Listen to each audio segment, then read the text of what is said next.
Good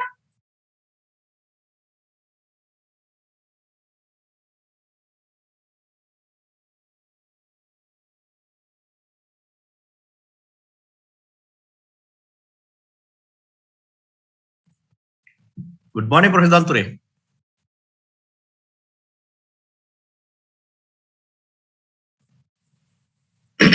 Hello, good morning. Can you hear me? Yeah, very well. Good, thank you. Is that Prasad?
Shanta, you will be recording this, no?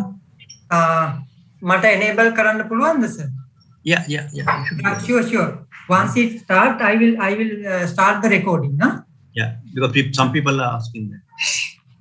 Right.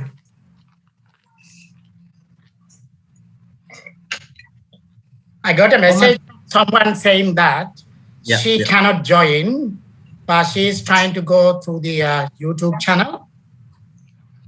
You will be recording. Mata enable කරන්න පුළුවන්ද sir? Yeah. Sure. Once it start, I will start the recording, huh? Yeah, because some people are asking. Right. And Prasad, abita පුළුවන්ද හොයාගන්න how many I got a message join from YouTube? someone saying that she cannot join, but she is trying to go through the YouTube channel. There's a feedback coming. Sir, මම හිතන්නේ මේ කාගේ හරි එකක මේ webcast එකත් on වෙලා තියෙනවා. ඒකයි වෙලා තියෙන්නේ නම්. Now the feedback comes from the webcast. Somebody has opened Zoom as well as webcast simultaneously. That is the problem, I presume. How to address that, Prasad? Webcast එක on කරලා තියෙන එක්කෙනා quit වෙන්න ඕන sir. either එකකින් විතරක් connect වුණා නම් හරි. They are mutually exclusive. මම හිතන්නේ දැන් නම් problem එක හරි වගේ sir. කවුරු ඒක on close කරන්න ඇති. දැන් feedback එන්නේ echo එන්නේ නැහැ දැන්. Now problem okay, I think. අපිට පුළුවන්ද දැනගන්න how many joined YouTube? Madhava, can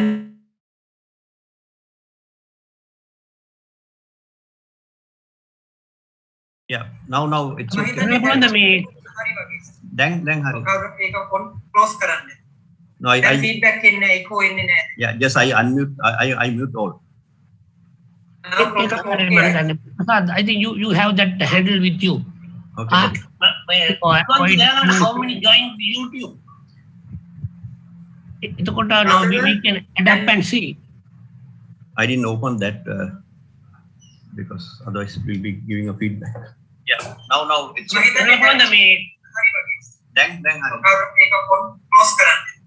No, I feedback එන්නේ echo එන්නේ නැහැ. yeah, just I unmute. I mute all.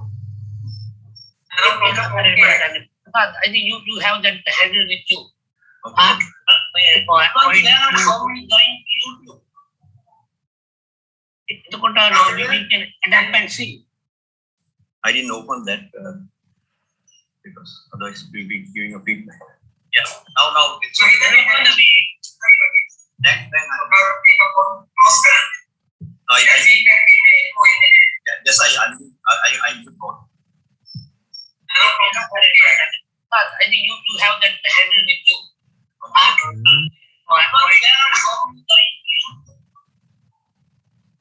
එතකොට now we can adapt and see. I didn't open that because otherwise we'll be giving a feedback. Yeah, now it's okay. Then hari. close කරන්න. No, just I mute all. Now problem okay. I think you have that handle with you.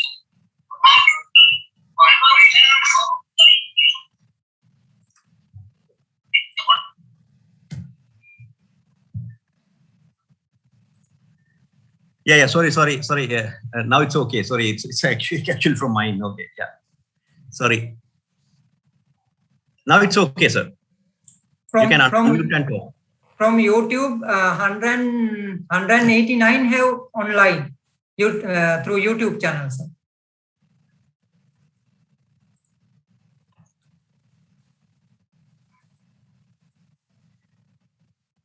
Rosina, you can unmute. Okay, then okay, ne? Yeah. So shall we start now? Shall we start now? But the Balam, now we have nearly 600, eh? Yes. Through nearly through Zoom 400, through webcast 200. Yeah, nearly 600 on board.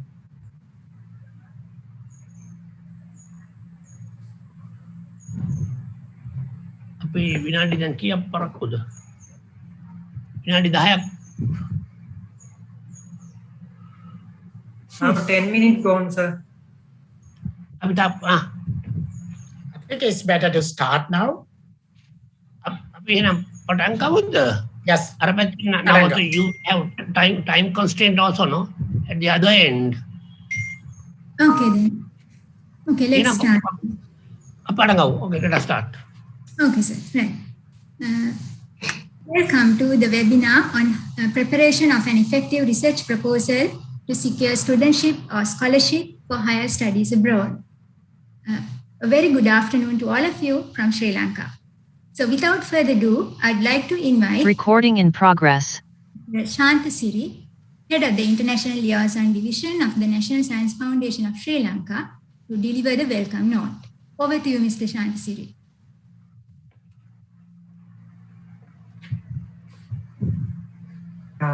Thank you, Tilina. Good morning, good afternoon to you all. Professor Ranjit Senaratne, Chairman of the National Science Foundation. Professor Prasad Jayaveda from University of Sri Jawadanapura. Today, our eminent speaker, Professor Danture Wickramasinghe, joining from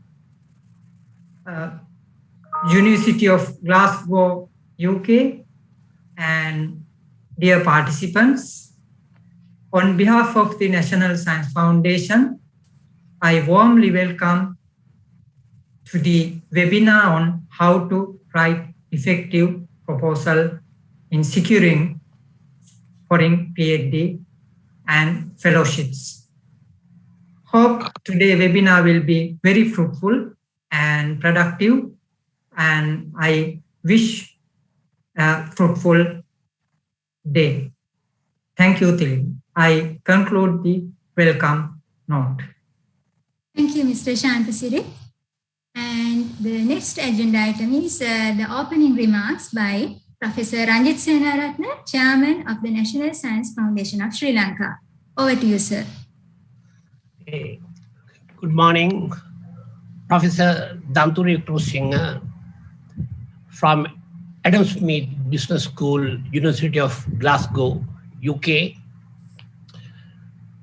Good afternoon, Professor Prasad Jayaveda and other members from universities.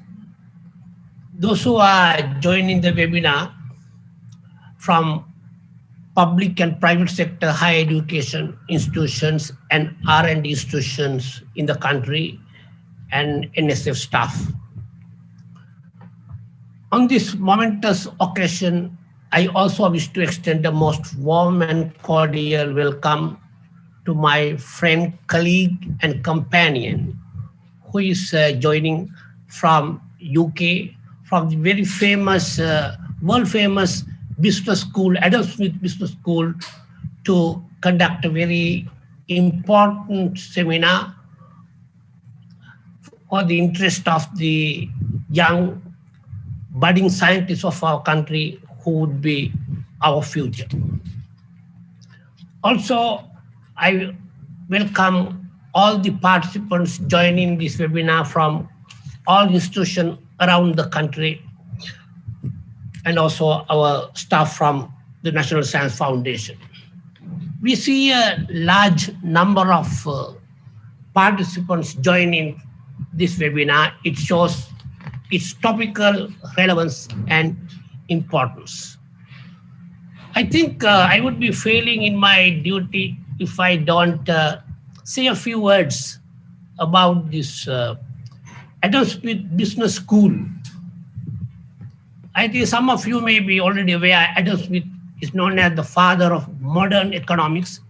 He has been a great philosopher, writer, also economist, and he also wrote the very famous book, Wealth of Nations in 1776. So our guest speaker today comes from this world famous business school. He has been also with us at University of Ruhuna and now holding that enviable position. We are very grateful to you, Professor Danture, amidst your heavy preoccupation and busy schedule. Set apart about 3 to 4 hours in the interest of our young scientists, our future scientific community of the country, and our profound appreciation to you, Professor Danture. I think I should say a few words about the digital platform in the interest of the participants. When I became chairman in 2020, I realized there's a lot of potential, there's a lot of untapped and untouched potential in our country, actually our Sri Lankan community overseas, but lack of a pragmatic and credible mechanism platform really hindered their contribution to national development. So we established a digital platform with a view to harnessing this untapped and untouched immense potential to enhance national development. Because there are over 3 million expatriates and 10 to 25% of them belong to professional or scientific category. They are very keen to contribute, and this digital platform enables them to contribute and enable us to access them and leverage them to advance higher education, S&T sector, even our industry through technology transfer, and there are many other areas. Here the focus is mainly on higher education with particular reference to enhancing academic cooperation, research collaboration, and capacity building and competency enhancement. When I was young, after graduation, I also had a dream of doing higher studies overseas. That's a dream. But now with the pandemic, economic downturn, we see the opportunities are becoming less and less and becoming more and more competitive and becoming fiercely competitive. Therefore, we thought, we know many are contacting us, many are asking us to furnish letters of reference. We know this is really a crying need of the youth of our country, the future of our country. So we thought that we should really address this need. So because when our prospective graduate students submit an application, including research proposal, when it comes to evaluation, the reviewers lay a great deal of emphasis how strong, how cohesive and coherent your proposal is. There's an art and also in science in writing effective winning proposals, for which we have really identified, I think, one of the best among our expatriates there. So that is why now you will be able to listen to him. Actually, he is spending really about 3 hours with you. That is a real great dedication on the part of Professor Danture. I will not take more time on this, but I would like now, there will be a presentation. He will have a very structured discussion, which has been clearly indicated in the flyer distributed among you.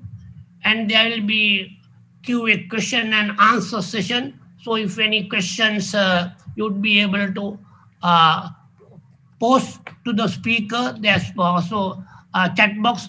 This will be facilitated by our staff.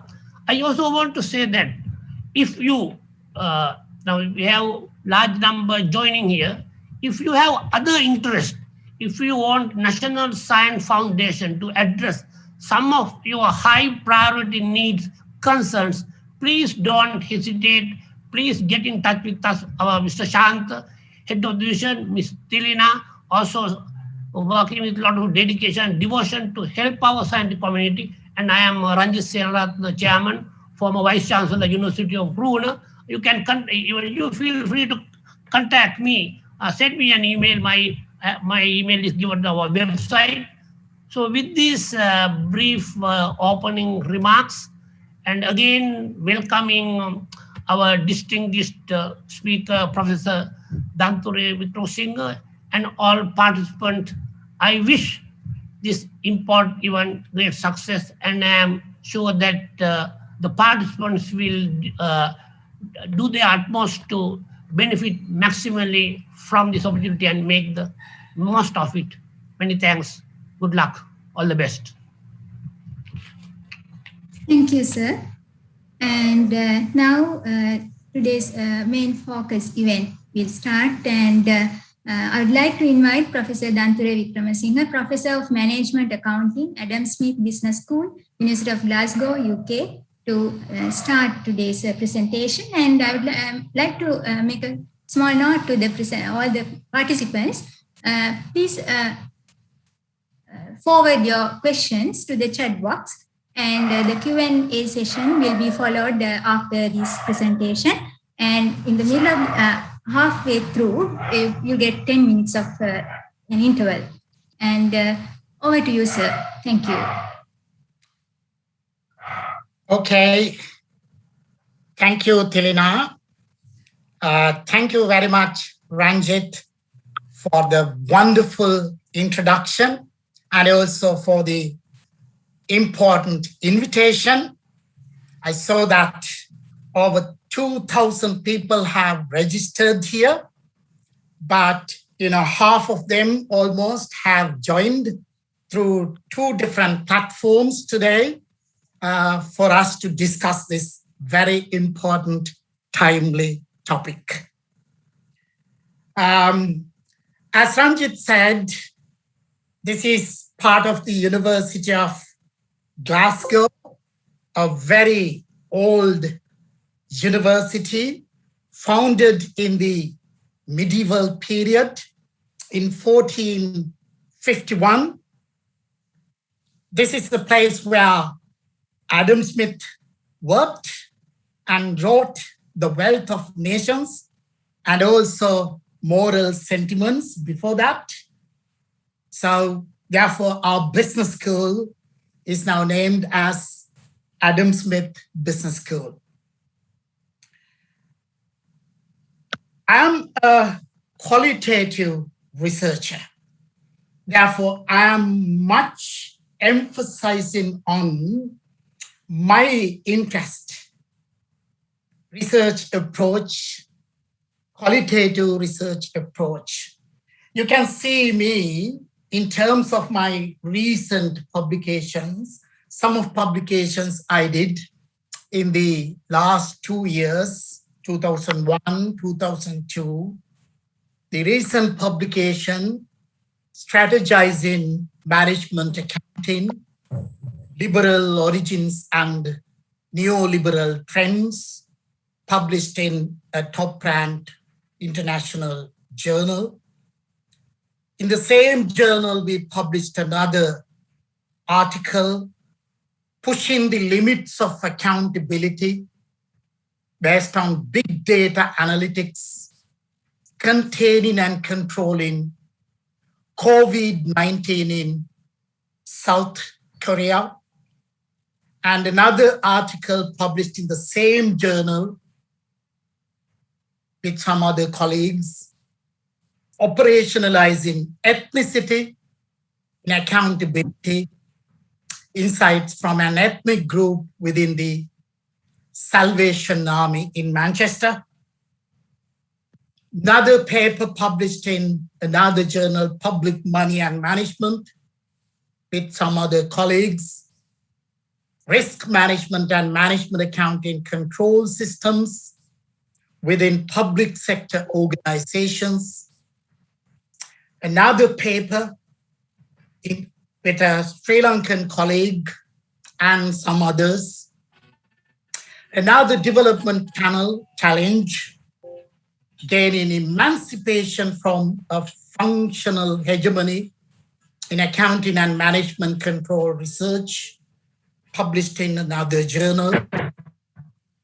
Another paper with another Sri Lankan colleague who did PhD with me at Glasgow, who is a senior lecturer at the University of Colombo, unveiling a post-colonial neoliberalism, hybridized controls and emancipation potentials for tea-plucking women in Sri Lanka. Another paper, Neoliberalism and Management Accounting, Reconfiguring Governmentality and Extending Territories. Another paper, Critical Accounting to an Account of Critique, a case of cultural emancipations, published in another international journals. Therefore, I have been so active, so busy in doing research in number of over the years. As a professor in the business school, I have to maintain my momentum as an active researcher in order to maintain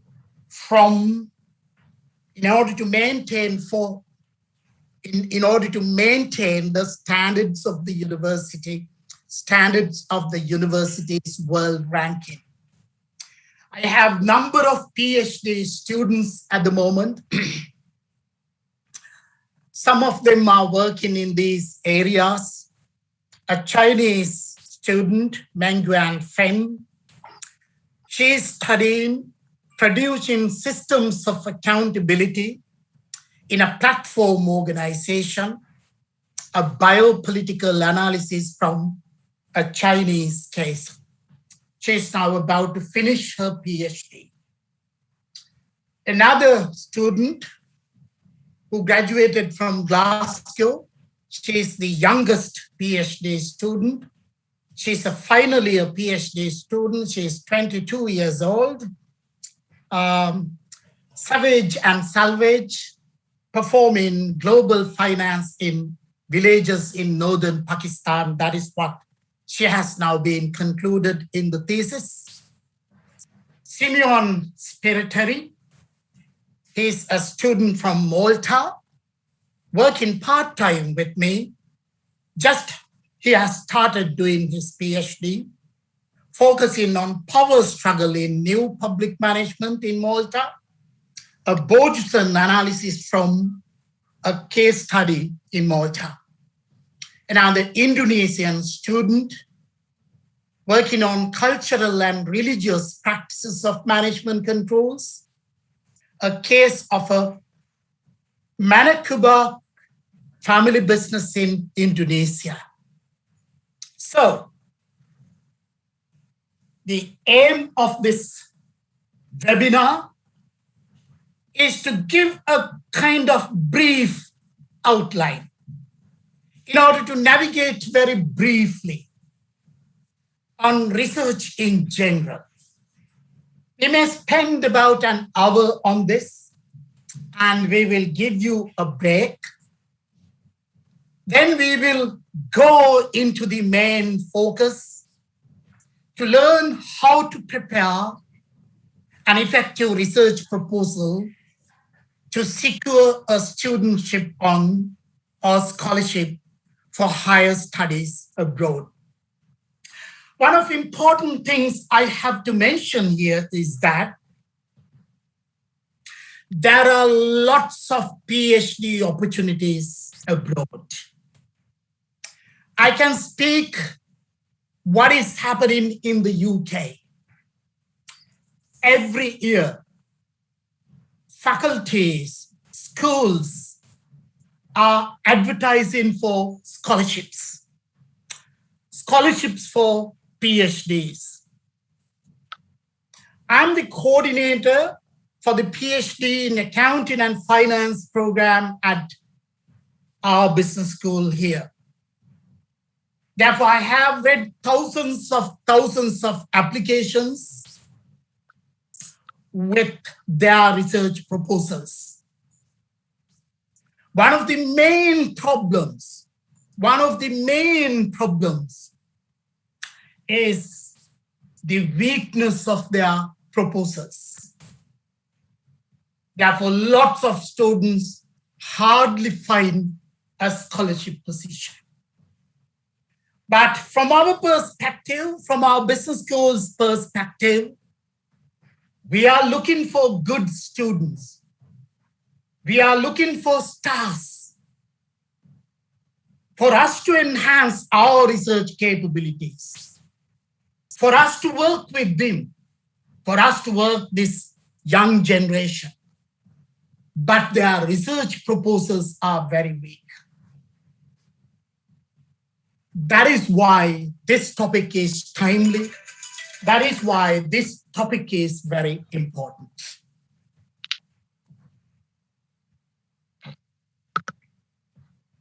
Shall we go through very briefly, very quickly, in general, what we mean by research?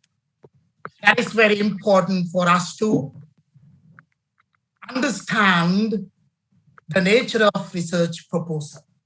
Because the research proposal I am talking about today is situated in our understanding of what we mean by research. Generally, the purpose of conducting a research project is to advance a particular current debate. A current debate in the social sciences, in the natural sciences, including management studies. Always there are scientific, intellectual debates are going on in terms of conference presentations, in terms of journal publications. These debates can be seen when we participate in these conferences, when we read such journal articles.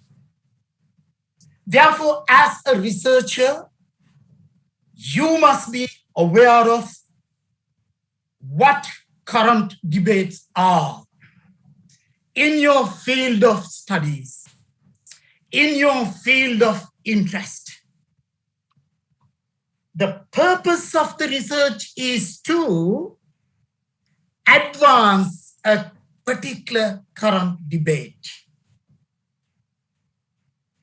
The purpose of the research is not, I must emphasize that, is not to solve a practical problem. That is the problem of research proposals. I get hundreds of research proposals every month from various countries around the world. But they have a particular thing in their proposal, problem statement.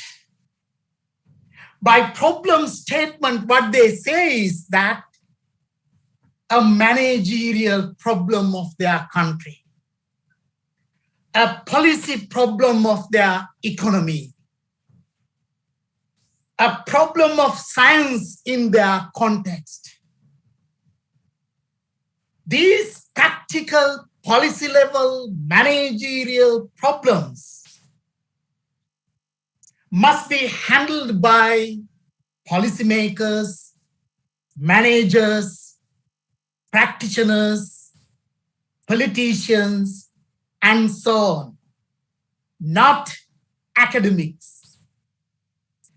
Academics have a fundamental role in order to guide all policymakers, in order to guide all politicians, in order to guide all practitioners by unpacking a particular problem, by analyzing a particular problem, by giving some insights, a scientific insights, an intellectual insight on that problem. That is the purpose of a piece of research. Therefore, research is to advance a current debate.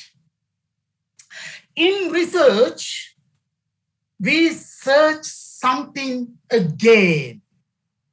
That is why we call it research.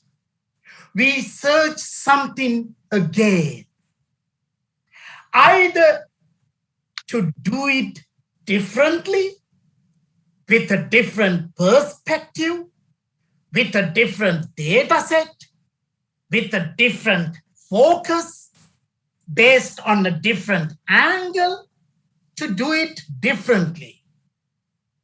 Or to do something completely different, which has not yet explored. Therefore, research is searching something again, either to do it differently or to do a different thing. But remember, when you do research, we have to do only on something, not everything, only on something, a specific thing.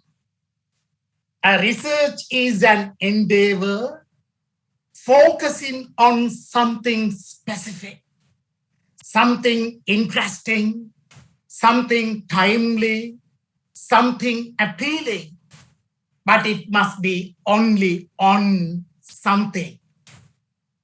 For example, I would say mundane operation of trust in organizational governance. Mundane, everyday operation of trust in the construction of governance. Not organizational governance in Sri Lanka in general. Therefore, it is only on something, focusing something specific. That is what we need to do in research. You may go to a large jungle, but you should not study the whole jungle. You may find a specific tree in the jungle, and on that tree there would be a nest of a bird. Then you may focus on the everyday life of that bird, living in that nest on that tree in that large jungle.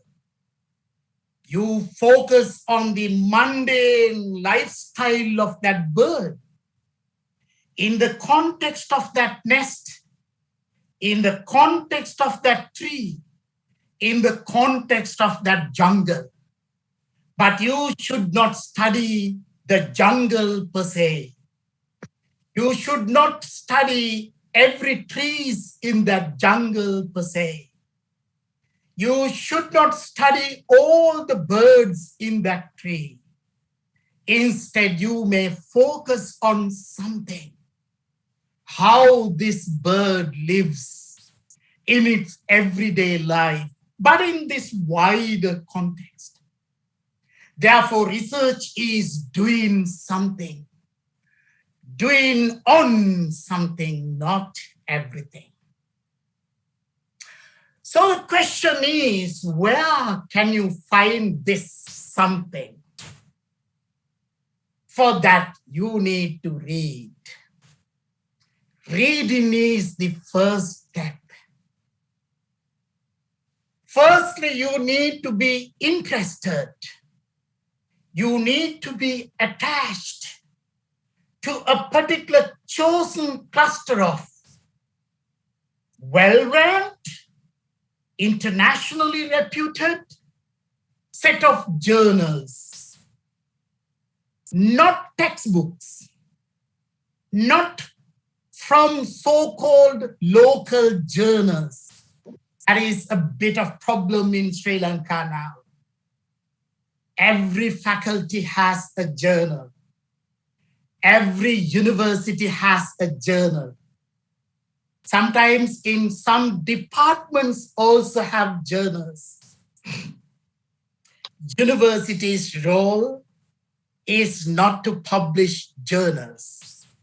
That is the job of publishers, Emerald, Elsevier, and so on.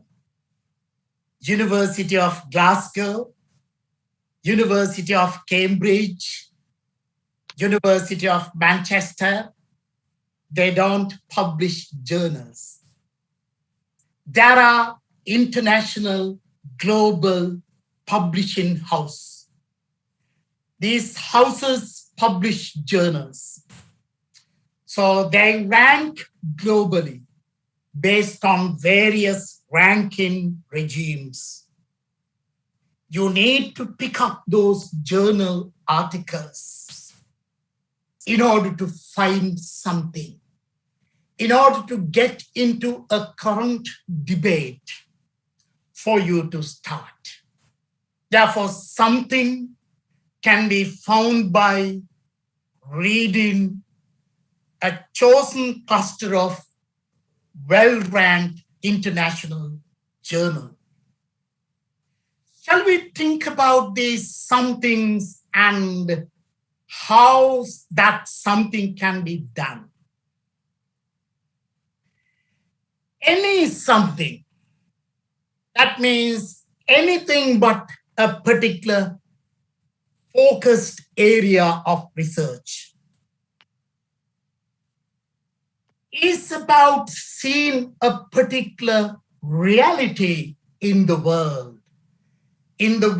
of social sciences, in the world of natural sciences. Even in the natural sciences, reality must be seen by the researchers. How science works, how biological ideas work in the context of current pandemic, how that is happening, how we can understand the practices of science nowadays in the context of this pandemic. This is about seeing a reality. Therefore, a researcher must see the world, must see the world's reality from a particular theoretical standpoint, from a particular theoretical perspective. If you are standing on a particular theoretical perspective, and if you are interested in seeing the world from the angles of that theoretical perspective, philosophically, that particular standing, that particular situation is called ontology. Ontology, seeing a reality. Seeing a reality from a particular standpoint of a theoretical perspective. Therefore, when you do something, you must situate that something in a particular philosophical foundation. In order for you to see a particular reality, that is called ontology. Science of situating something in a particular reality context. That is ontology. For example, you can see that trust is a product of coordination between conflicting moral orders of people. Trust is a product of coordination between conflicting moral orders. If you follow two philosophers, Boltanski and Thevenot, and another philosopher, Stark, we could build that reality. We could build that understanding. Therefore, ontology comes from a particular philosophical foundation for us to see a world reality. Therefore, when you do something on research, you need to be aware of what the reality you want to see in terms of an ontological assumption.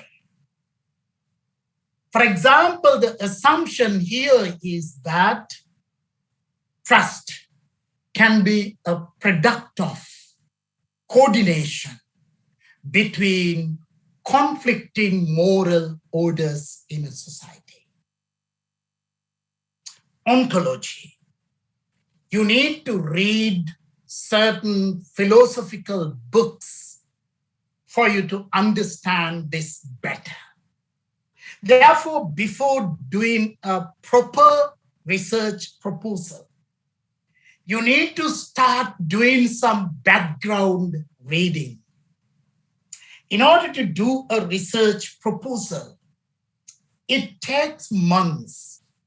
At least you need to leave about 5 to 6 months in order to prepare this properly. Now we are in August.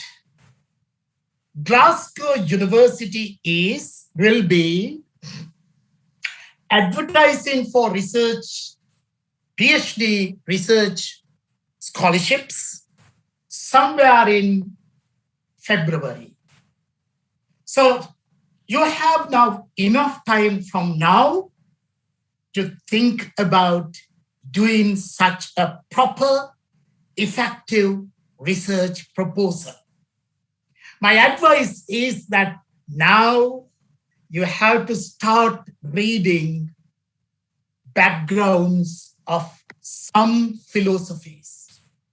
Thomas Kuhn, a famous British philosopher, a scientific philosopher, he wrote a small book, Production of Knowledge. Better to read that book. Or Burrell and Morgan, two management gurus, not gurus like Philip Kotler or Michael Porter, but very serious academics. They wrote a book in 1970s on an organizational analysis focusing on ontology, epistemology, etc. Therefore, my advice is that you need to start doing some background reading now. So we have been talking about something related to ontology. But then you need to do that research. Therefore, you need to understand that something, by knowing how to do it. Therefore, there is a science of knowing. You need to know how to collect data. You need to know how to analyze data.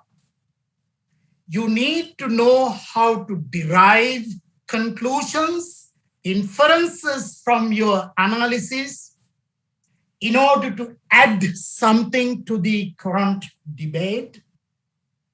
That science of knowing is called epistemology. Epistemology, episteme, science, epistemology, science of knowing, way of obtaining knowledge, way of adding some contributions to knowledge. That is why we do research. Again, for that understanding, we need to do some background reading. Shall we move on? This is one of the problems. When I get research proposals from developing countries, including the Middle East, I find only one methodology, one way of doing research for them.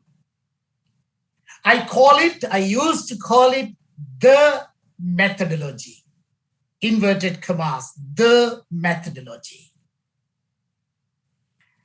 That is the scientific methodology.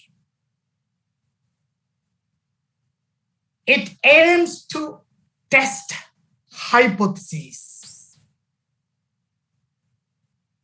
based on identified several variables, dependent and independent variables, based on quantitative data, based on statistical technologies. You aim to test the relationships between dependent and independent variables. I have no problem with this methodology. It is called the positivistic methodology. I'm not going to give details about this at this time.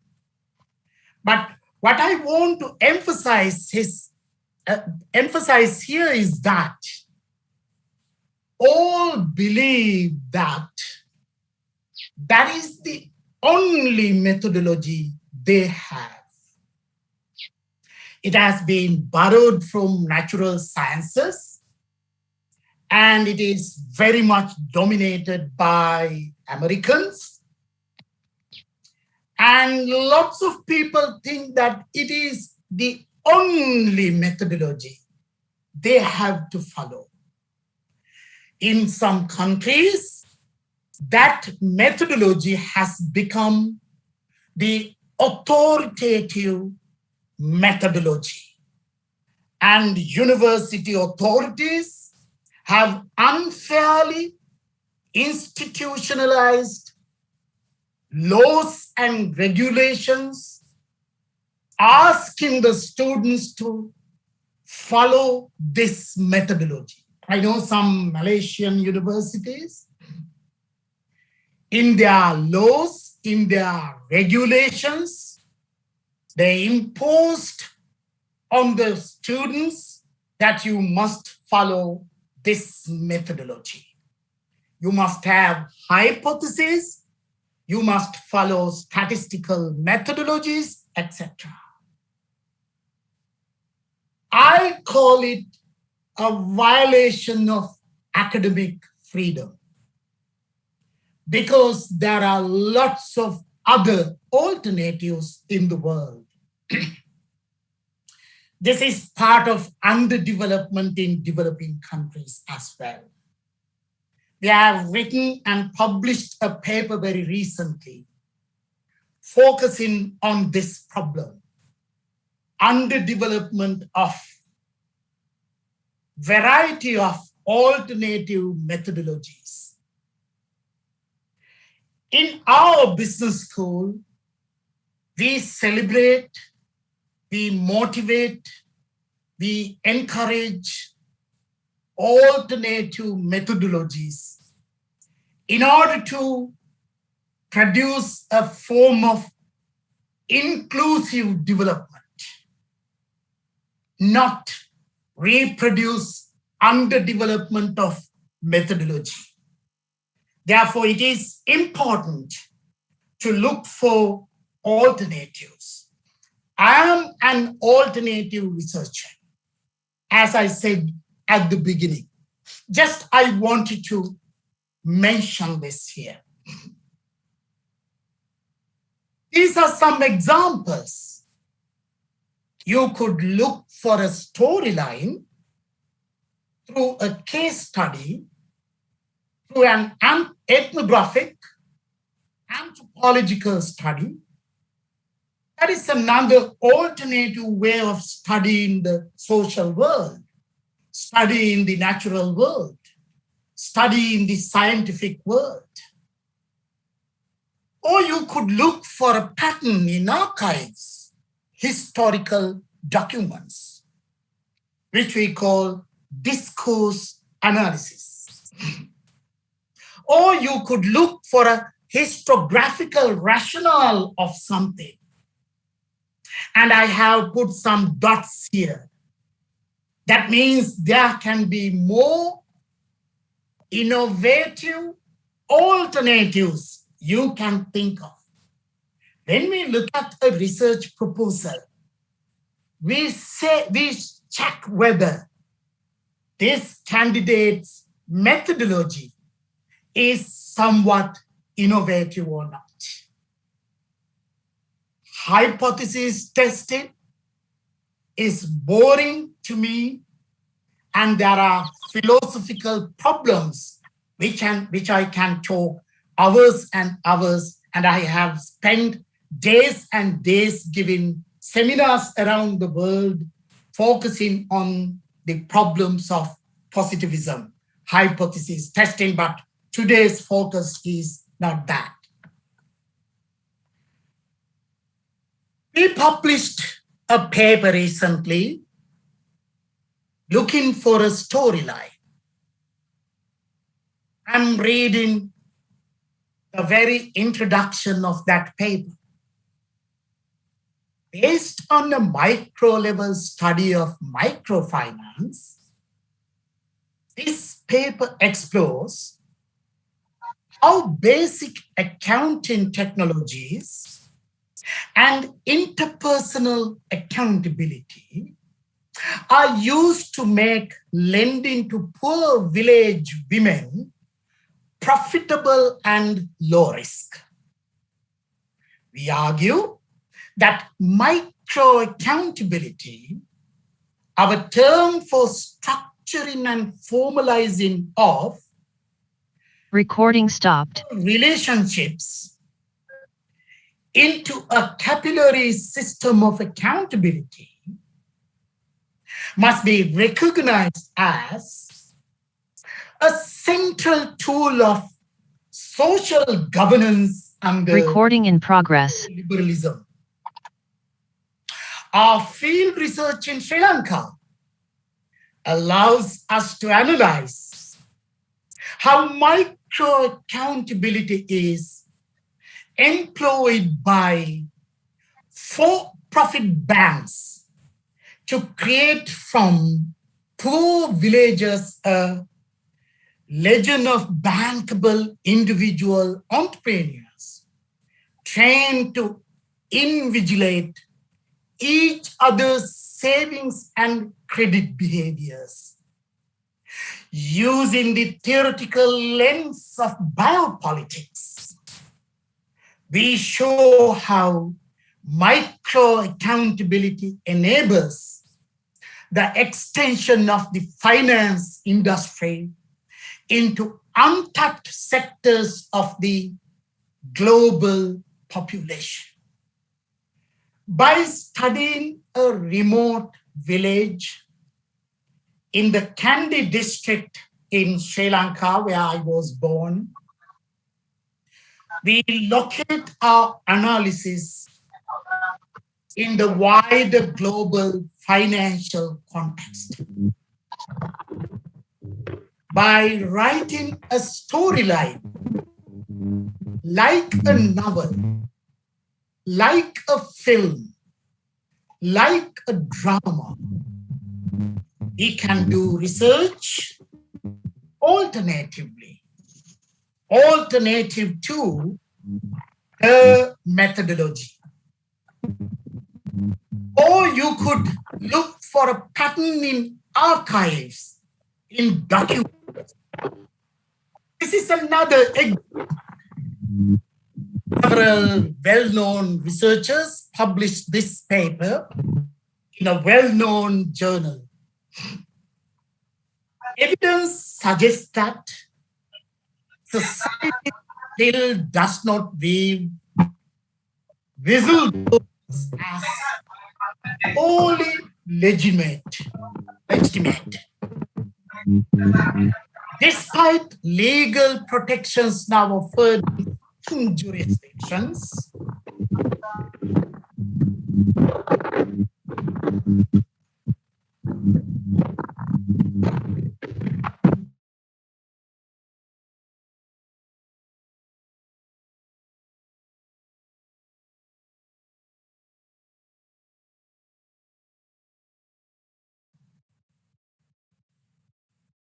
we investigate the well-publicized stories of several whistleblowers from 69 sources, including books, first and second-hand interviews, websites, and videos.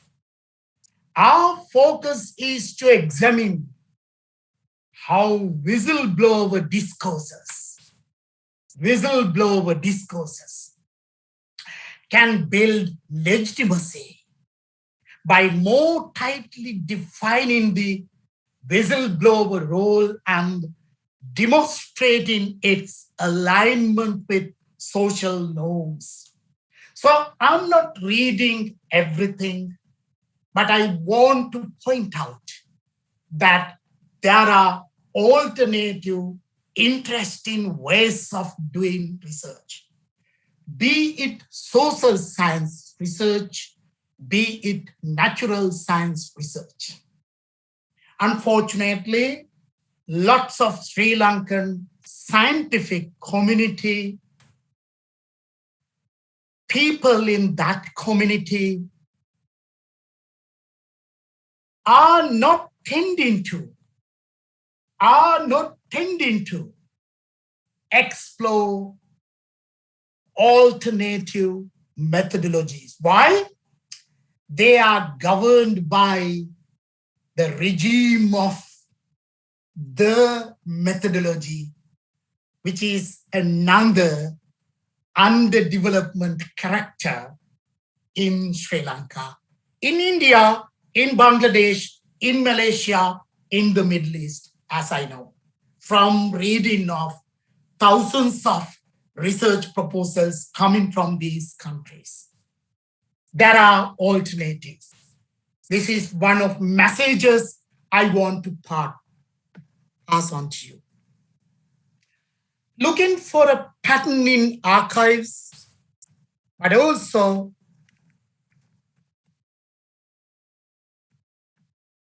it is not working now. Give me a moment. Okay, go ahead. The other one is looking for a historiographical rationale. He published another paper with a Malaysian ex-PhD student, a lady from Malaysia. She did PhD with me when I was at Manchester University previously. This paper examines critical junctures and the role of willful actors in mobilizing their ethnic and political positions to affect governance reforms in Malaysia since independence. We trace the trajectory of Bumiputra affirmative policy in shaping equity ownership and composition of boards of directors using historical institutionalism as a lens. We find ethnic politics has been an endogenous force resulting in Malaysia of equity ownership rising from negligible levels to over 20%, and almost half of the boards of directors of listed companies in that country. Our analysis shows that governance is a representation as well as a manifestation of how ownership and board structures are institutionally reproduced rather than mere response to global isomorphic pressures for so-called corporate governance. So there are alternatives in this way. Therefore, we need freedom. We need freedom because universities are civilizations of exercising that freedom, which we call academic freedom. Universities exercise this freedom, allowing the researchers to make a choice along with a particular trend in the world. So methodologies are not God-given. If it is given, there cannot be any progress in knowledge production. Universities are centers of knowledge production. Knowledge can be produced by exploiting, by exercising, by enjoying, and by entertaining that academic freedom. International research communities such as us promote variety of choices. Choices for people to follow. You may become part of that tribe. Research communities are organized around the world in terms of different tribes. I am also part of a particular tribe which is called critical accounting researchers in the world. When I attend conferences here and there, Canada, United States, New Zealand, Australia, or wherever, we meet that community. We have about 1,000 people around the world doing critical research in accounting and management. So we are following a particular tradition. I am giving a seminar today for you to understand that there are varieties of choices. You may follow an alternative. Okay, now we have spent about 45 an hour or so. Perhaps I would actually like to give you a break, maybe 5-minute break, as we started lately.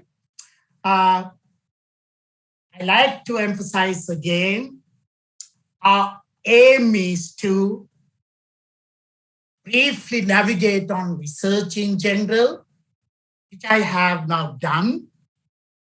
Then we will learn how to prepare an effective research proposal to secure a studentship or scholarship for higher studies abroad. I'll tell you something. recently, I have approached some Sri Lankan universities, not recently, last year. Some universities responded. Then I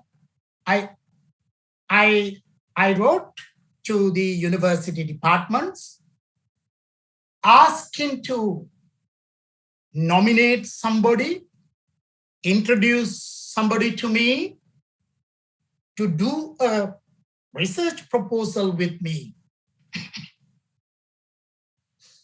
Eventually, I ended up with a particular good candidate from the University of Sri Jayawardhanapura, where I graduated from. So he worked with me over months to develop a particular research proposal. He applied for the Glasgow University Social Science Scholarship. And in the business school, his research proposal, in terms of its excellence, it became the best research proposal. He got this scholarship. He is coming to Glasgow, I believe, next month. So in our seminar today, I'm using his research proposal as an example. Even though that research proposal is on something related to accounting education in Sri Lanka. The research proposal's style of writing, the research proposal's way of presenting, the research proposal's logical structure, the research proposal's final message can be applicable to any field of inquiry. That is what I am going to do with you after a break. Shanta, shall we have a 5 minutes or so break now? Sure, sir. We will have a 5-minute break. We will now 2:43 from Sri Lankan time. So we will rejoin. We kindly request our participants to rejoin sharp by 2:48 during the break. Okay. Right. I'll fix a cup of coffee and come back in 5 minutes time. Sure. You enjoy the tea, and we ask our participants to, during the break, we will run a presentation on the National Science Foundation, where you could have some other about the National Science Foundation and activities and other services provided by the National Science Foundation. Please rejoin by 2:48. All right. Okay, Shanta. Thank you. By the way, Shanta, is that going well? Yes, yes. Of course. I think I'm sure many I had a chat, and many are on board with the YouTube channel as well. Going well. Right. Sure. All right. Okay. Sure. Okay. Good things are coming later. Yeah. Okay. So see you in a bit. Sure.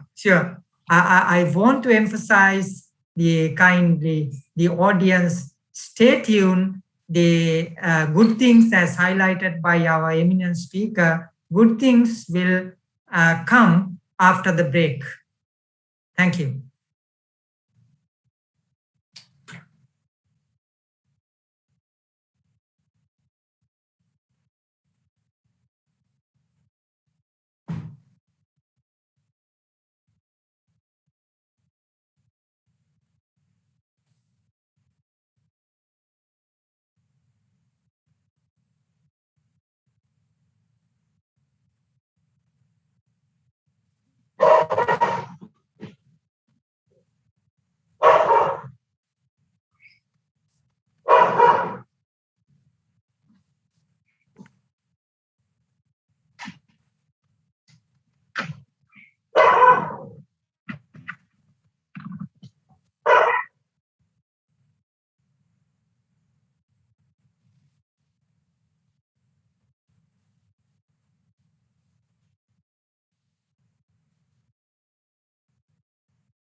Mr. Shantasiri, am I audible? Mr. Shantasiri, I think the screen has to be unshared in order to run the presentation on NSF, right?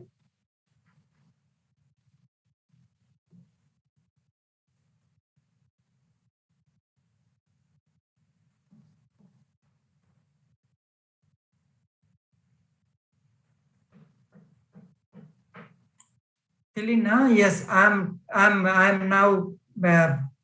I will be sharing the slide. Wait a moment. Huh? Okay. Should our speaker unshare the screen in order for you to run the presentation? I will try first. Let me try. Right? Okay. Okay.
Okay, it can be seen. Thank you.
உலகத்துல ஒரு செகண்ட்ல ஒரு விஷயம் நடக்குது தெரியுமா?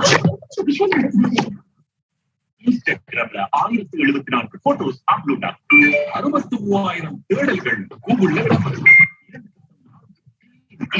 பரிமாற்றப்படுகின்றன. 5,000 பதிவுகள் பேஸ்புக்ல போடப்படும்.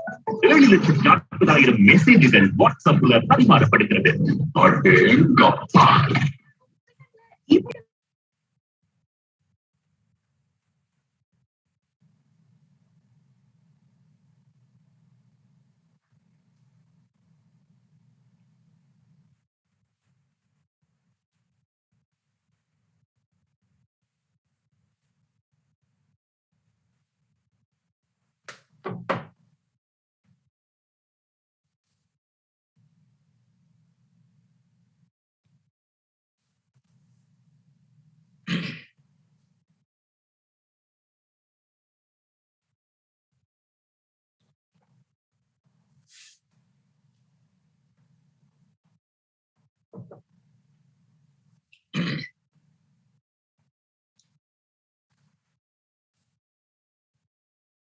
Saman,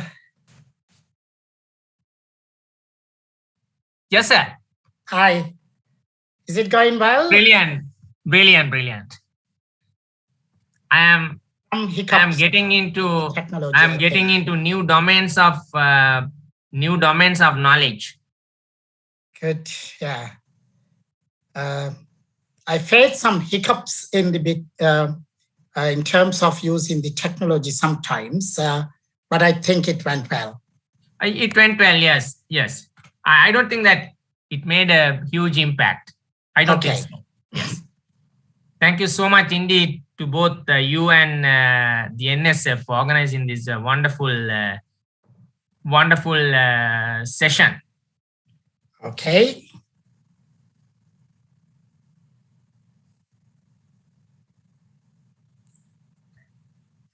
I'm sorry, sir. I'm not using the ceiling light due to the little bit of summer heat. All right. Okay. Yes. Can you see me now? Can you hear me now? Everybody? Yes, Yes, okay. yes, sir. We are back. Yes, Shanta, shall we start now? Yeah. Sure, sir. Okay. Thank you. We can see. You can proceed. Thank you. Okay. Thank you. We will spend about 2 hours or so. I'll spend another 1.5 hours going through the steps of preparing the research proposal, followed by a Q&A session. I can't see the chat box while I am using the screen. Perhaps I may see them in the end. Okay. Right. It's not going. Why is that?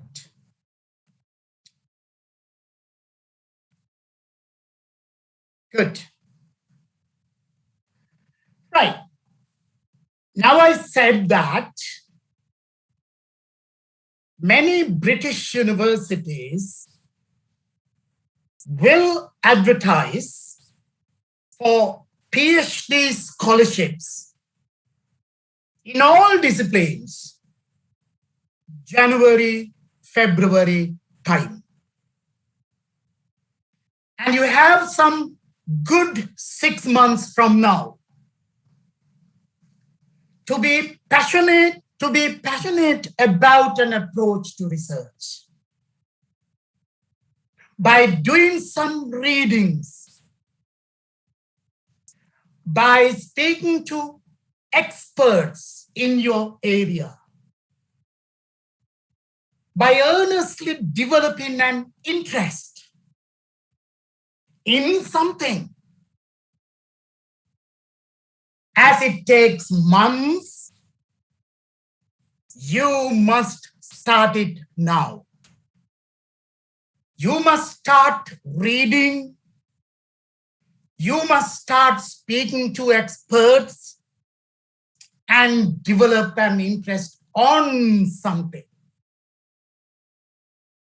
You should not plan for developing a research proposal within a week or within weeks. It takes months. And you need to read some key seminal papers. I always use that term, seminal papers. If you are interested in a particular area, say science policy diffusion in developing country, or corporate governance in public sector organizations, or biological calculative practices in pandemic. I have a Chinese student coming to do a PhD with me from next month. She's going to study how China was engaged in biological calculations for controlling the pandemic, which I call accounting. But it is interdisciplinary. It crosses between social sciences and natural sciences, mainly biological sciences. If you are interested in something such as that, speak to experts, find seminal papers, 5, 6, 7 seminal papers, not the journal articles published in so-called local and regional journals. They must appear in well-ranked, internationally reputed journals. 5, 6, 7 handful of seminal papers in an area you are interested in. For you to understand what is going on in that stream of the literature. Not everything, on something. What is the current debate? What is going on now? What are the things being published now? What are the focuses? What are the intellectual puzzles they are unpacking? Get into that. Speak to experts like the Jayawardhanapura young lecturer spoke to me. And spend some weeks, because research is advancing a debate. Therefore, by reading those 5, 6, 7 articles, think about what is missing there. What is not well done there?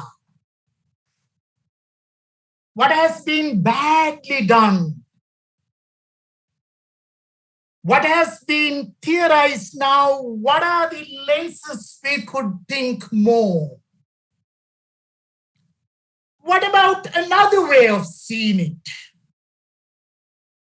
Therefore, reading is not reading like a textbook for you to know the definitions, characteristics, advantages, and disadvantages.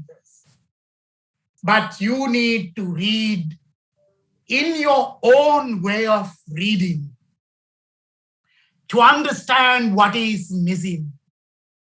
Give a sort of helicopter view on that to understand what has not been well done, what has been not well theorized. There is another way of theorizing it. To that extent, you need to read. That is called your own way of reading. Reading is the gateway for a greater inquiry in sciences. Therefore, start reading. That is very important. And be more realistic. Don't be ambitious. You are going to live with this research project maybe during your lifetime, like I am doing it now. Therefore, choosing a particular stream of the literature, choosing a particular perspective on research, is just like choosing your partner for you to live during your life. Therefore, you must be motivated to choose something. If you don't enjoy doing it, if you're not interested in doing it, don't do it. And also, as I said at the beginning, you can't do everything. You must do only something. Therefore, you need to focus on a particular thing.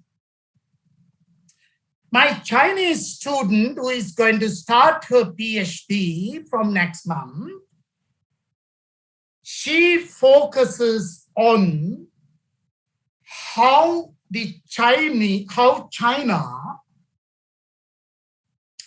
managed a pandemic 100 years ago, and how that particular tradition of management of pandemic has now been mobilized in today's situation discursively. That's an interesting historical comparative analysis. That is her focus. She wants to compare the management of pandemic, historical management of pandemic, with what is going on now. That is her focus. And also she is focusing on biological calculations. Hence, she is doing an accounting PhD.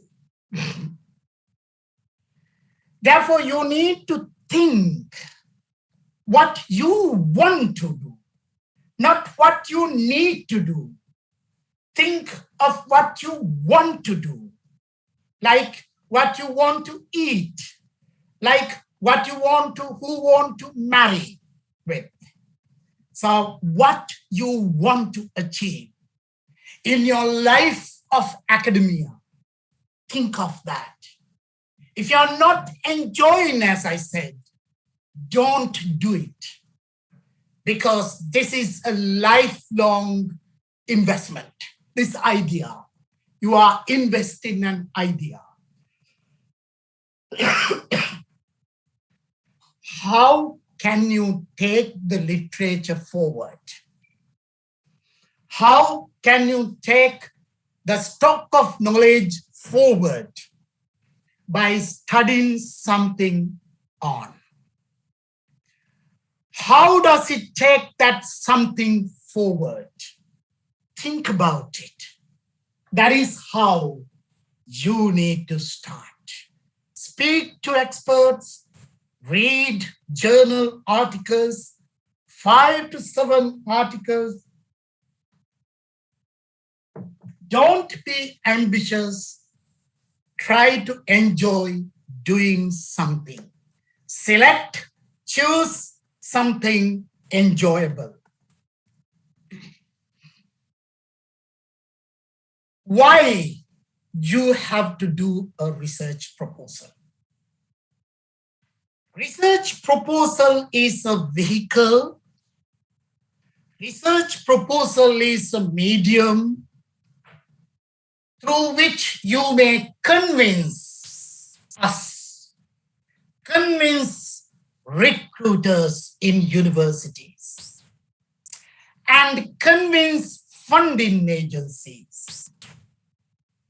For example, our university's College of Social Sciences is also a funding agency, because our College of Social Sciences provides funding for PhD projects. Our university is a collegial university. Faculties are called colleges, and our business school is under the College of, that is under the Faculty of Social Sciences. In the UK, we don't have management faculties. Most management faculties or business schools are under the faculties of social sciences. when you write a research proposal, one important thing is that it must be understandable for lay persons as well, because the evaluators may come from different disciplines. For example, a management research proposal may be read and evaluated by a geographer or by a linguistic expert. Therefore, you need to use an easy, understandable language. We will come back to that. Lots of universities ask some students within their PhD programs to write long research proposals. And by doing that, they rag the students if they don't write long proposals. But normally, in British universities, when we call for scholarships, call for applications for scholarships, we ask for a particular length, normally between 2,500 and 3,500 words. That's a sort of normal length of a PhD proposal. And as we advertised on the flyer, it must have a science of writing. You need to write precisely and succinctly without giving tutorials for the readers, such as corporate governance is defined as, such as science policy is defined as, sustainable development goals defined as. Don't give tutorials. We will come back to that. So once you have read in general, you need to do writing of the research proposal. You may need to write over and over again in order to come to the standard we want. Therefore, writing is rewriting. Writing is rewriting over and over again. You may follow this structure for doing that. You need the title. You may need these 7 sections followed by references. But the structure can be creative though. In order to capture all these elements, you can have different subtitles, or you may shorten, you may combine some of sections into another one. For example, section 2 and 3 could be combined. Sometimes section 4 and 5 combined. But I believe that this structure is easy for me to follow. And also this structure I have developed based on our funding agency's requirements. So you need to follow a particular structure. You need to develop your own structure.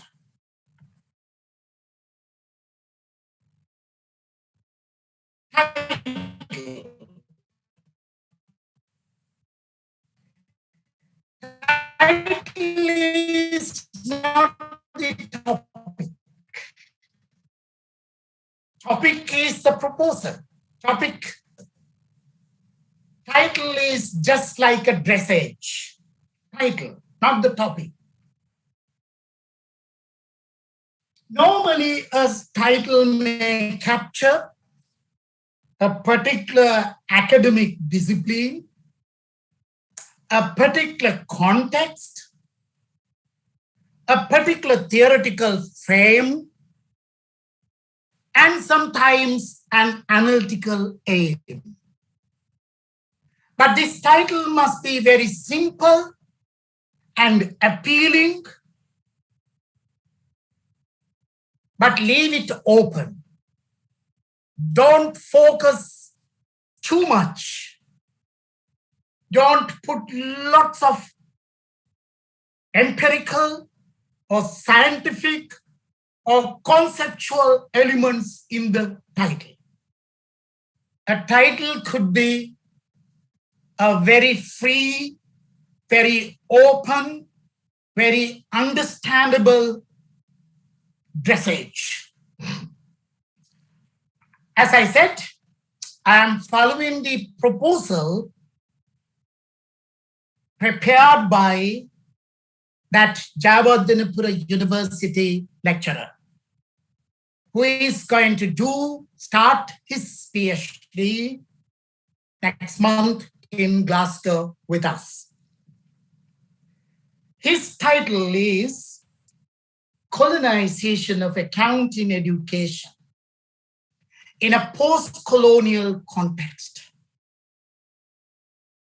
Is appealing colonization? And its discipline is accounting education. It is accounting, and there's a branch of research in accounting that is accounting education and professionalization. And context, post-colonial context. There is a hint of theoretical frame, colonization. It has a theoretical insight. Analytical aim has been kept open. And this topic is colonization. This topic of colonization is timely. Nowadays, every business school around the world is now looking for decolonization of their curriculum. Decolonization of their curriculum. Because many business schools around the world have now felt that they have been colonized.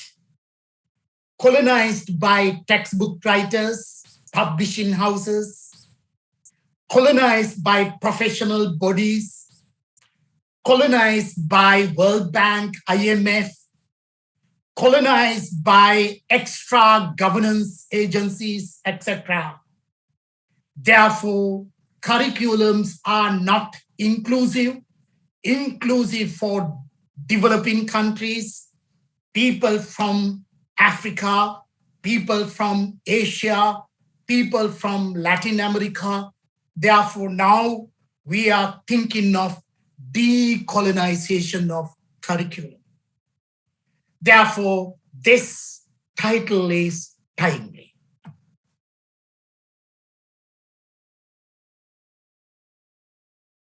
These are some more examples for good titles. Sometimes titles will have a subtitle as well. Institutional reproduction of corporate governance. The context, Malaysia. Extending historical institutionalism. So there is a discipline, corporate governance. There is a theoretical frame, historical institutionalism. There is a context, Malaysia. So put all these together into an appealing, sexy title. In marketing discipline, for example, exploring uncharted markets. Neoliberalism biopolitics, and globalization. There are theoretical frames, but there is no any particular context here. But there is a context. Context is global context. Globalization produces a particular global village in that context. In the discipline of management control, emancipatory possibilities in subaltern labor controls, evidence from post-colonial tea plantations in Sri Lanka. This is a general title. One of the colleagues from the University of Colombo developed a proposal, and she did a PhD with us, and she completed her PhD, and she has published a paper, which I mentioned earlier on, with me in a good international journal. She won the University of Glasgow scholarship by doing this research proposal. More examples: microfinance, oral accounts, social controls, and microfinance, and ethno-political perspective. There was a Bangladeshi candidate who did this proposal with me some years ago. That Colombo University academic, Sewandi, he did this PhD with Sewandi. So that is the title in his research proposal. He won the Glasgow University scholarship. In strategy, institutional logics in strategy building, a sociological analysis of Sri Lankan organizations, financial reporting, whistleblowers, tactics for legitimizing their role, a multi-case analysis in the context of corporate fraud, etc. So you may read these slides afterward. You can look at these titles more closely and think of writing, developing an appealing title for the recruiters and the funding agencies, bad ones. I have rejected these research proposals very recently. They all came from, I think, the Middle East. Key drivers of green initiatives, extent of green adoption, management control integration, and performance of public listed companies in Malaysia. That is a Malaysian research proposal. I happily rejected this proposal. This has the problem of wordiness. It is a busy title. We can't capture what it is about. And also it implies that green initiatives are good. Therefore, performance can be achieved. It is not critical enough. It is not reflexive enough. When I read the proposal, it was clear for me to reject. Towards a framework for measuring and enhancing the level of corporate sustainability performance in business organizations. Lots of Egyptians think that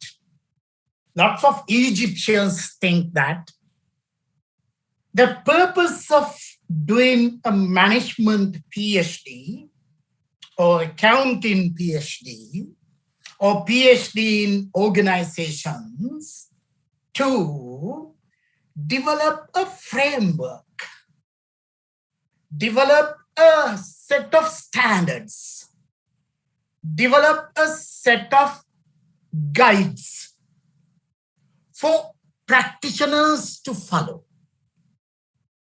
That is their understanding of a PhD. That's a misconception. As I said at the beginning, PhD is to advance a debate by adding a particular angle to a current ongoing debate appearing in world-class journal publications. PhD is not to write a guidebook, not to develop a framework, not to develop a set of policies, not to provide some recommendations for practitioners, policymakers, managers, accountants, or whoever. End of the PhD should not recommend something. Instead, you need to conclude something, showing how you add knowledge to current debate on something. Therefore, when I read this title, I immediately can understand that purpose of this PhD is to develop that framework, towards a framework for measuring and enhancing the level of corporate sustainability. It is impossible to do that. Forensic accounting, and sorry about the typos here, something has happened. But again, I think this is an Indonesian study. They think that forensic accounting can enhance sustainability and can get rid of economic fraud. A case study of public officers in developing countries, a big ambitious project. It doesn't make sense. You have to be critical. You have to be reflexive by using a simple term. Use a simple term. Colonization of accounting education. Studying something going on in the world now. Colonization. Colonization of curriculum. Right. Now I said, once you have done sometimes your title can be done, can be finalized in the end, once you have done the whole proposal. The other important thing is writing an introduction or writing an overview of the study. There is an art of doing this. There is a particular way of doing it. As I said, it must be understandable. Therefore, with a plain language. Refer directly to an area of research, not a practical problem of your country. Almost 95% of research proposals I get from the Middle East. They don't have a funding problem. They get scholarship from their own governments in the Middle East. But we reject proposals because proposals are very, very weak. How do they start? They start with a problem in that country.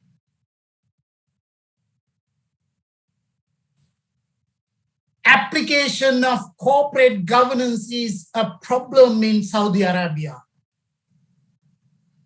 because the managers and policymakers are not knowledgeable enough about corporate governance guidelines, practical problems. That is not an academic puzzle.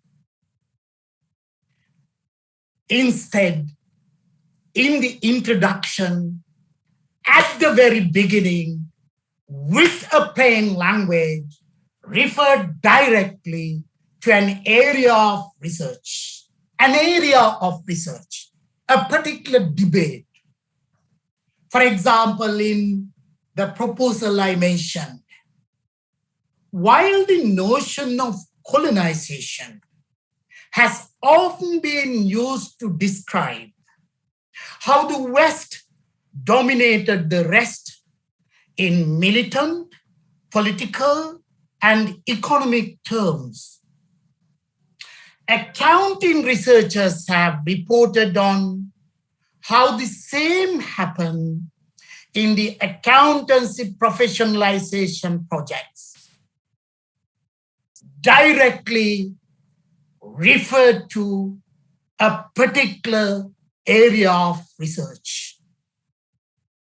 Therefore, in order to write this sentence, you must read some months of these key seminal articles. Look at the references. They are the references to those articles published in top-ranked international journals. You can't write this sentence with a good understanding if you didn't read those articles spending some months.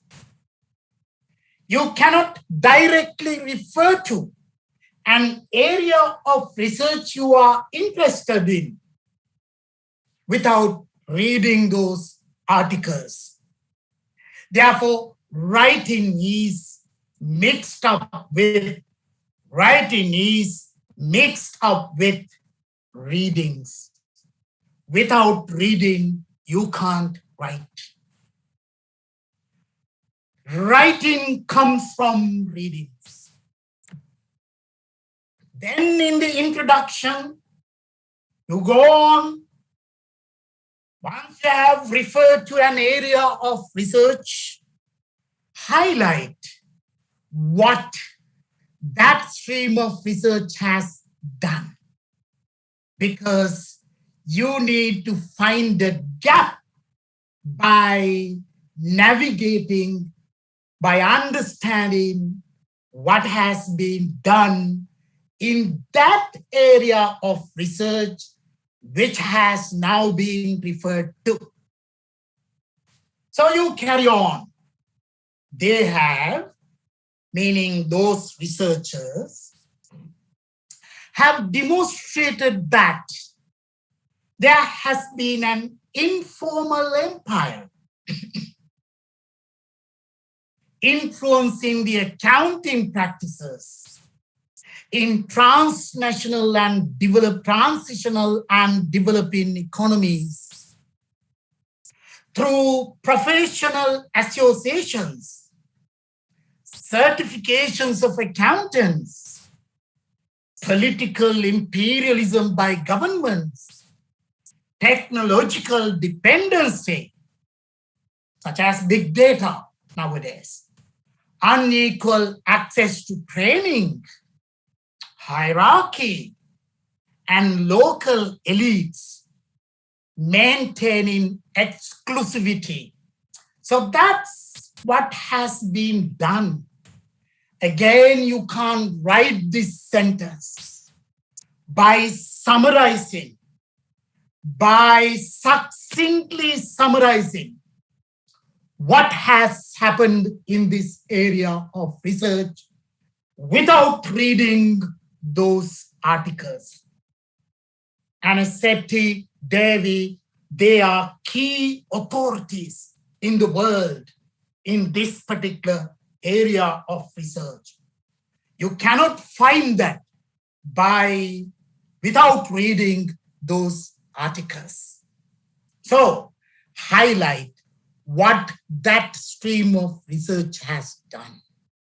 They have demonstrated this informal empire, how a particular empire is being implicated in accountancy profession, accountancy education. And you may go on in the introduction.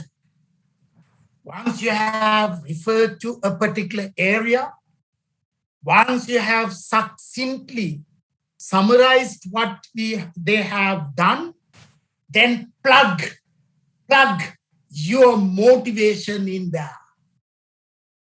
In order to do that plugging, you need to set the situation, refer to the area, and succinctly summarize what these people have done.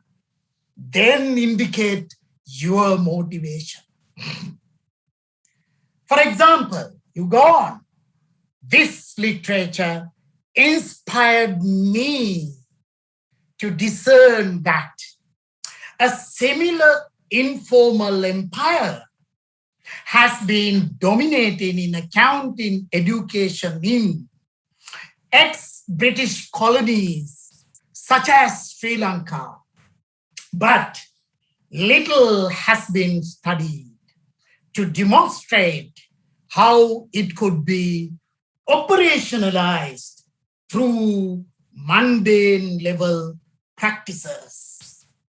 Again, you can't write this sentence, this intellectual sentence, without a proper understanding of what is going on in that stream of the literature.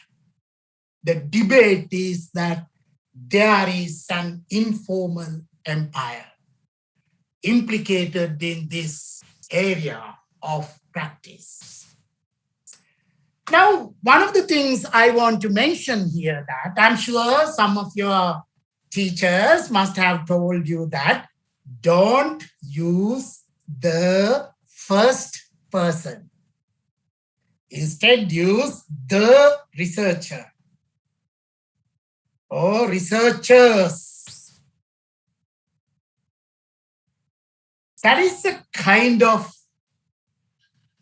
authoritative command given by university because they think that there is only one methodology in this world, positivism.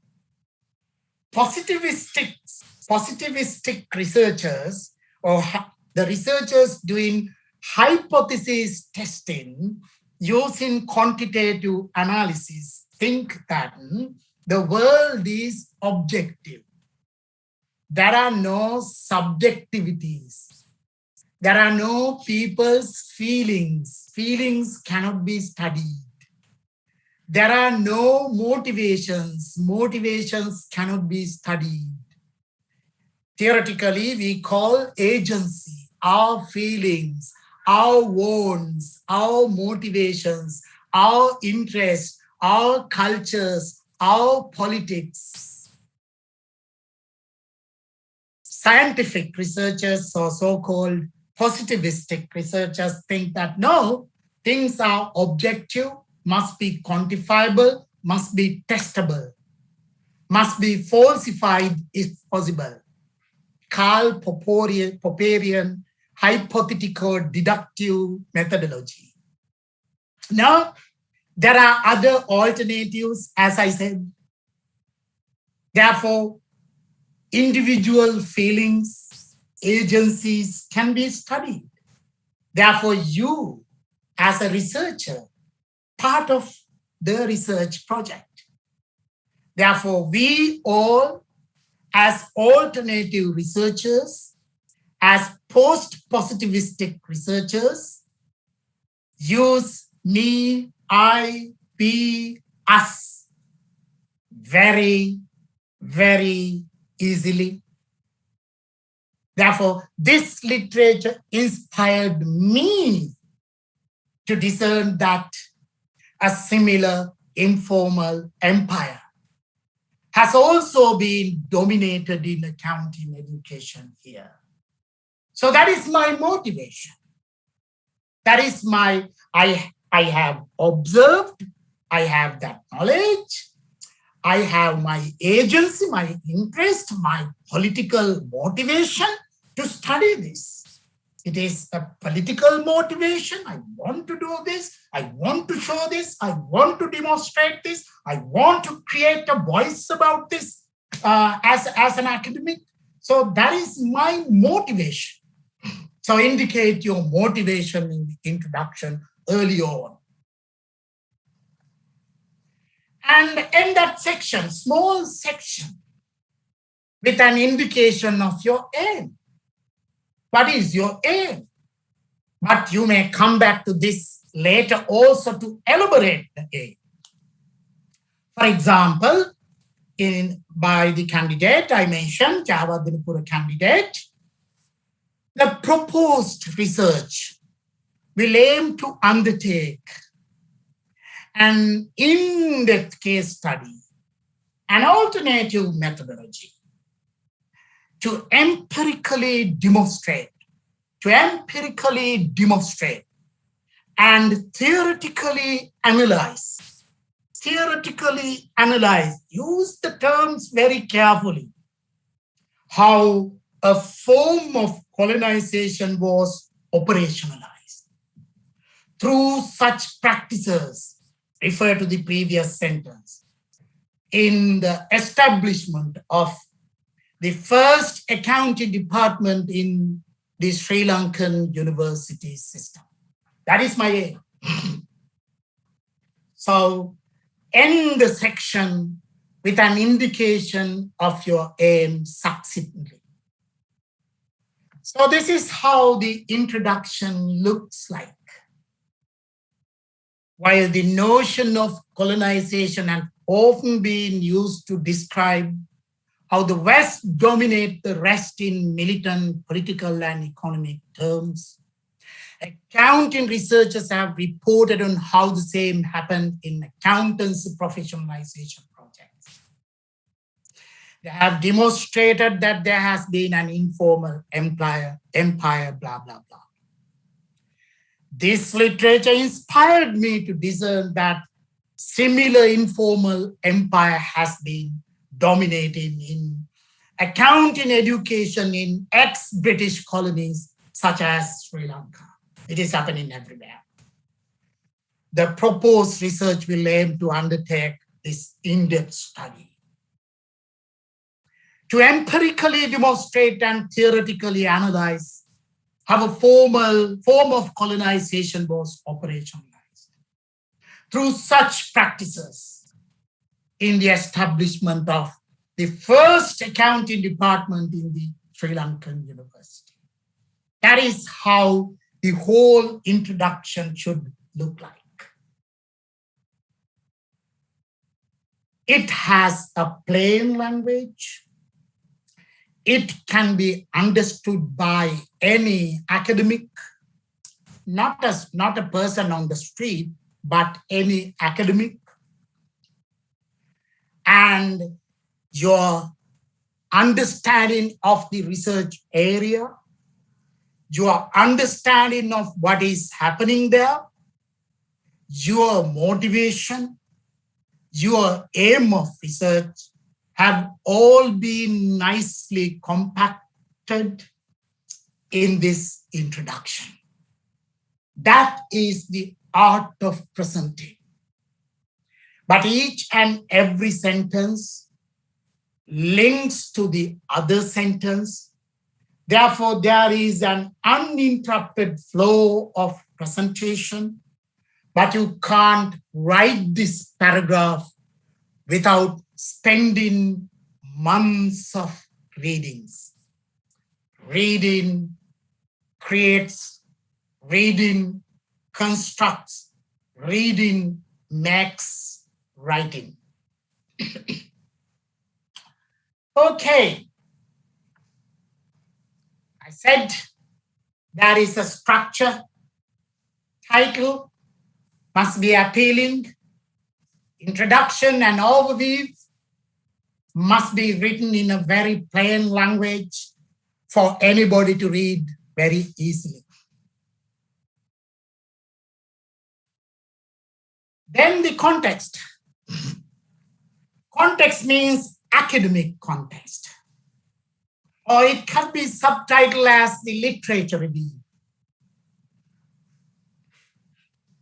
then you need to write a few paragraphs in this section in order to situate your aim of your research in the body of this literature, in the body of a particular debate going on. Therefore, firstly, in the literature review, at the beginning of the literature review, provide an intellectual glance, a helicopter view at the stream of the literature you have referred in the introduction. What is the stream? Colonization. Colonization of accounting education. Therefore, you may write this paragraph. Research on colonization within accounting education in post-colonial context is still at its infancy. Your helicopter view. You are not paraphrasing your readings. You are not just summarizing your readings. Instead, you are writing your understanding. You are writing your reading. Literature review is writing your reading, not paraphrasing the readings, not summarizing the others' work. Sometimes you need to summarize, but for the purpose of your reading. Research on colonization is still at its infancy. That is your observation. That is your view. Now, prove it. Prove it. In a paragraph, when you start a sentence, that is the topical paragraph or the topic sentence, and in the other sentences of the paragraph, you have to prove it. You have to prove it, the point. Point is, it is still at infancy. Then you prove by writing your reading, by writing your reading. So you say, most have studied how globalization, commercialization, and shifts in professional boundaries, which could permeate such processes of colonization. These processes were effective and radical as these countries suffer from an era of contextual problems, such as their political instabilities and economic drawbacks, leading to dramatic changes in socio-political environments. You are not summarizing anything. You are writing your reading. You are not paraphrasing anything. You are not bringing giant, bulky quotes in here with inverted commas. No. You are writing your own reading.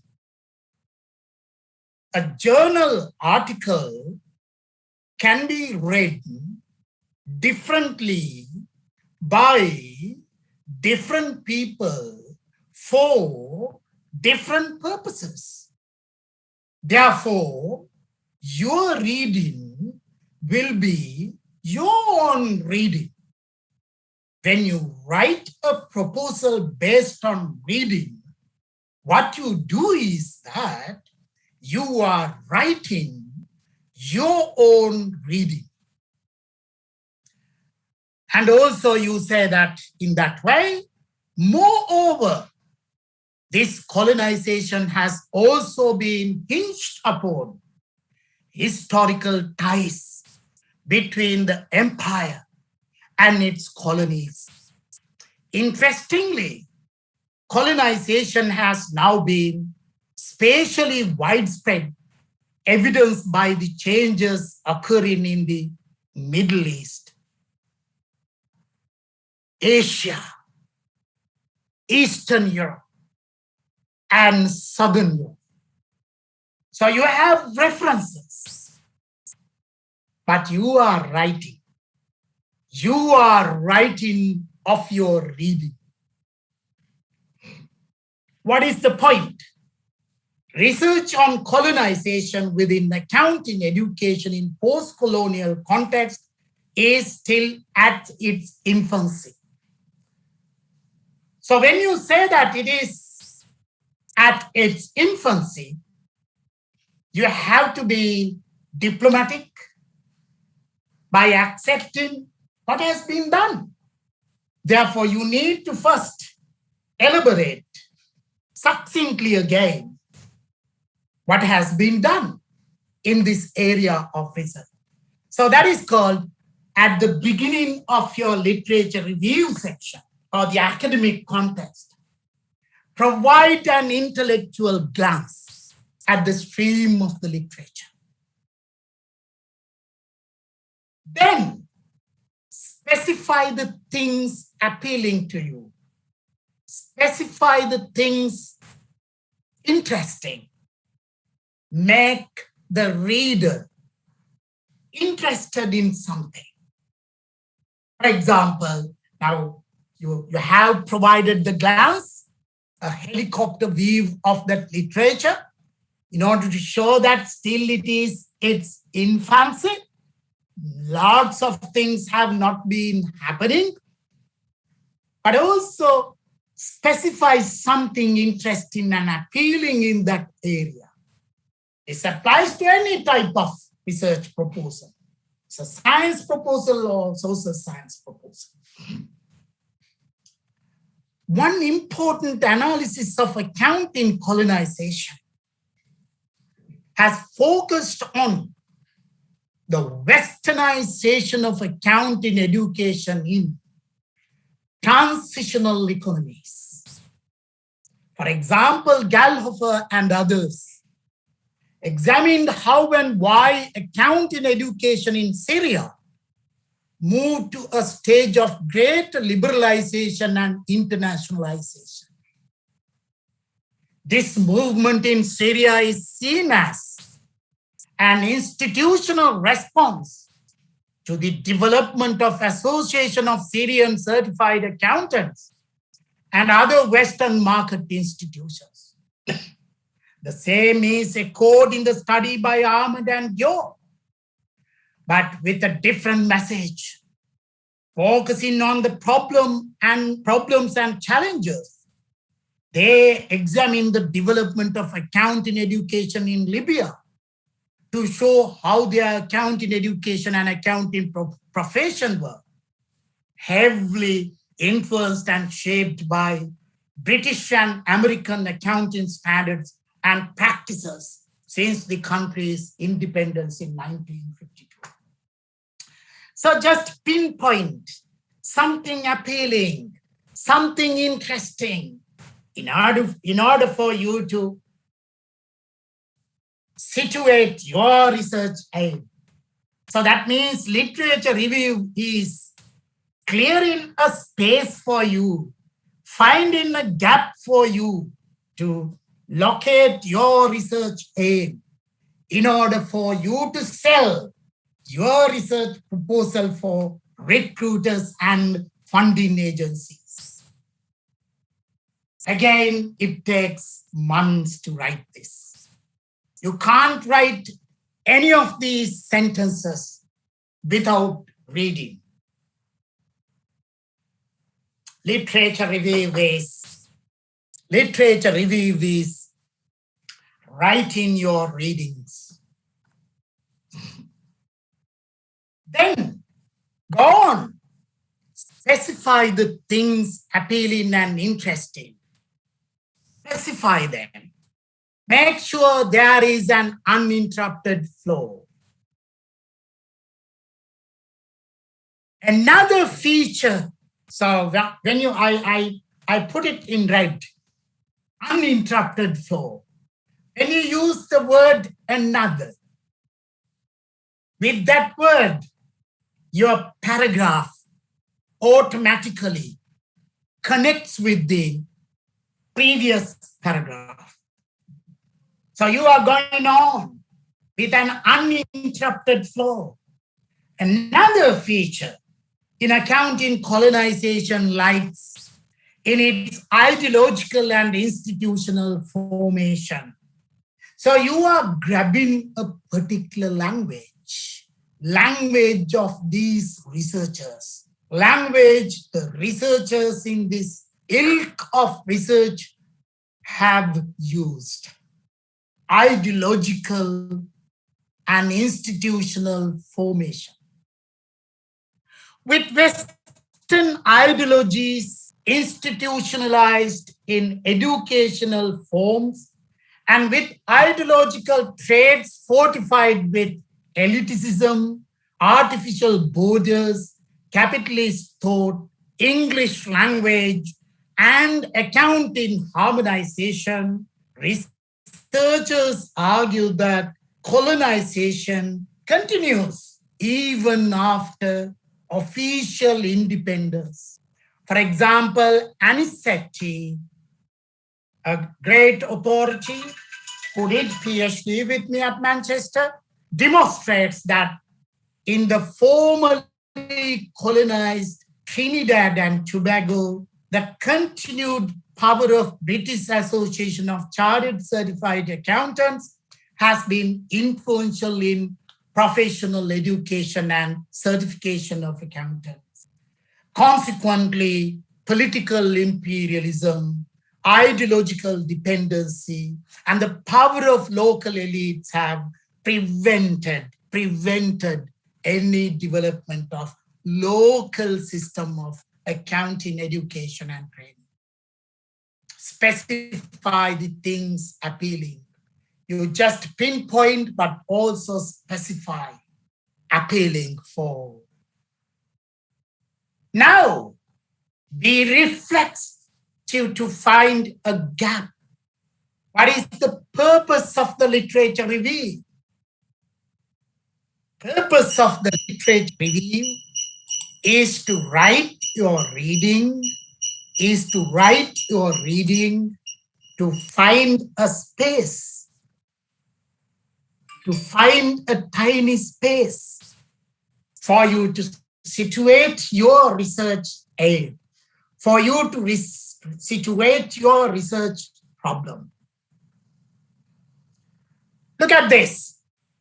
He wrote, what is clear from the literature is that, so you continue from the literature, is that there is a global agenda behind this colonization. That is clear. Global agenda. Colonization is inherently global. Initially, the objective of colonialism in Latin America, Africa, and Asia was to extract labor and natural resources. This was achieved by setting up an institutional environment. Accounting colonizers had used this. Evans explains that the introduction and success of international financial reporting standards with English as its official language has made English the international lingua franca in all related accounting spheres. It created an opportunity for professional bodies and academics to enhance their prestige by incorporating English terminology into their accounting education and training program. Fundamental issue. This resulted in an unconscious adoption of Anglo-American culture by the transitional and developing countries. However, despite the significance of these macro type of influences, what is unclear is about how such macro level forces would be operationalized at micro level.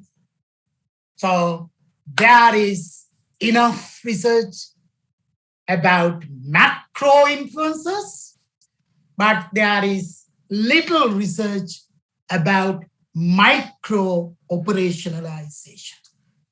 So in this way, you are manipulating in a way by writing your readings in order to find a little space for you to be plugged in. Be reflective to that extent in the literature review section. Once you have done that, put all these things together. So the Java Ganapura candidate has produced 4 paragraphs only in order to do all these things. Now you have done the literature review. Paragraph after paragraph, there is a particular point. Each and every paragraph, like a chain, connects with each other with an uninterrupted flow of presentation. Like a train, one compartment connects with the other, etc. Train goes to a particular destination. All compartments follow the train. All paragraphs follow a particular trains of points. So that's the literature review. So purpose of the literature review is not to write a textbook, not to define concepts, not to educate us. Instead, show something, show a particular direction where a new research project should be going on, where a new research project should be situated in. Show a direction for you to locate your research aim. That is the purpose of the literature review. When I read thousands of research proposals, they write textbooks, like undergraduate textbooks. That is defined as that. And also they summarized what the other researchers said. That person said that researcher said that researcher said that researcher said that. But in this paragraph, he hasn't done that. He hasn't written to say that person said that person said that. Instead, used their writings for him to do his writing. Don't summarize. Don't give tutorials about concepts, definitions, goods and bad things, advantages and disadvantages. Okay, now where are we? We have done these things which have been in red.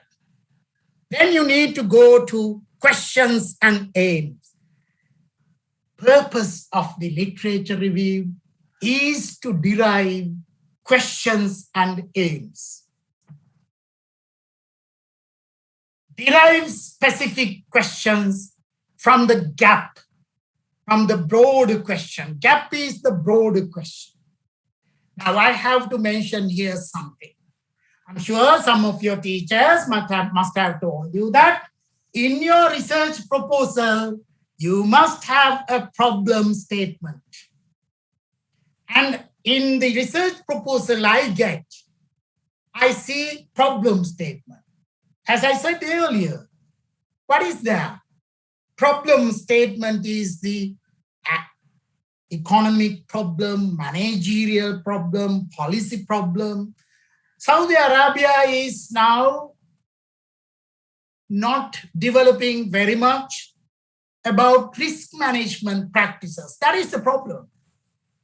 So that is not a research, that is not an academic intellectual puzzle.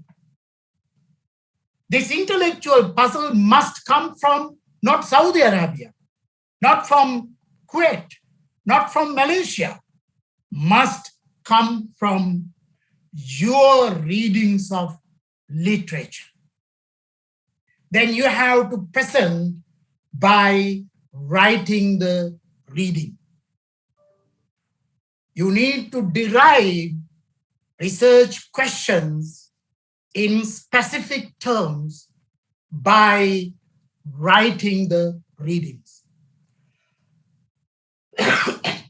In the proposal, he went on. What we see from the above review is that most researchers have studied macro type influences on the materialization of this worldwide colonization of accounting.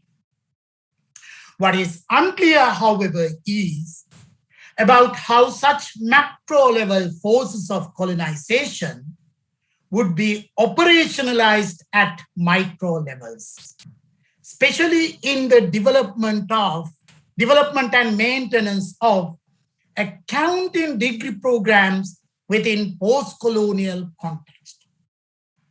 So you are solving gradually the problem. That is the problem. That is the academic problem. It's not a practical problem. It's an intellectual problem. It's a lacuna in the research. Around this broader question, so research gap is a broader question. Research gap is a broader question. Around this broader question, there are several issues I am interested in addressing. Are accounting degree programs in ex-British colonies such as Sri Lanka organized and maintained in accordance with the academic ethos of university education? Or are they operationalized in accordance with other alternative ethos, which would colonize the ethos of university education? If such a regime of colonization has been in place, what governs this mundane type of operationalization? Would that be the nature of practice being produced in a field of struggle? Can the consequences be a form of symbolic violence, as practice theories try to articulate? Can there be institutional work being operationalized as institutional theories try to articulate? So these questions are intellectual academic questions.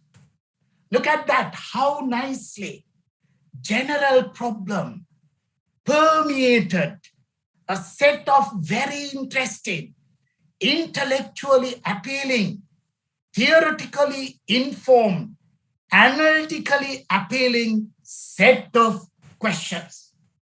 Therefore, derive specific questions from the gap. That is why you do a literature review section.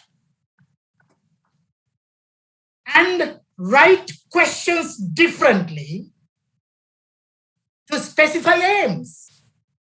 In research proposals, research questions can also be written in order to make it simplified in terms of aims. Derive specific questions from the gap, more broader question. So he wrote, given these questions are paramount, the aim of the proposed research are to examine how certain institutional actors embraced macro-level forces and discourses as field logics in the development and maintenance of an accounting program. To theorize the story of this operationalization by triangulating Bourdieu's practice theory, I'll come back to that, with institutional work perspective. accounting I study as a social science.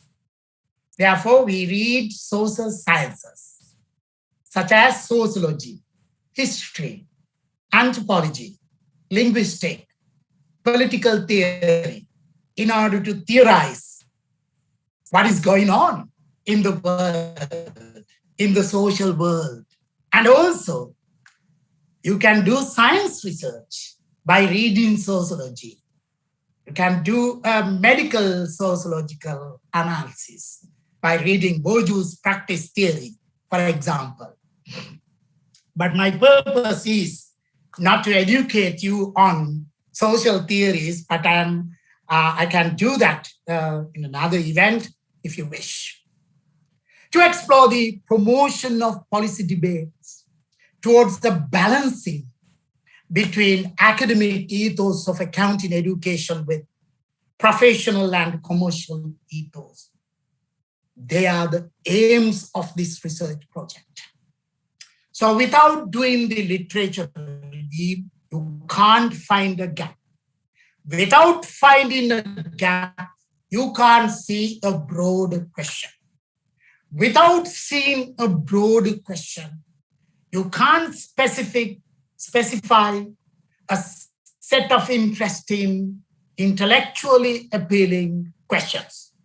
Without specifying such questions, you can't pinpoint what your aims are.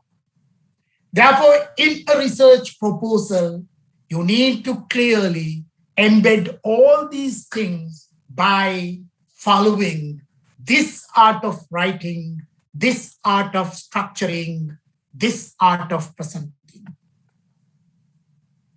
So this is section 3. That is how it looks like in the proposal, research question and aims.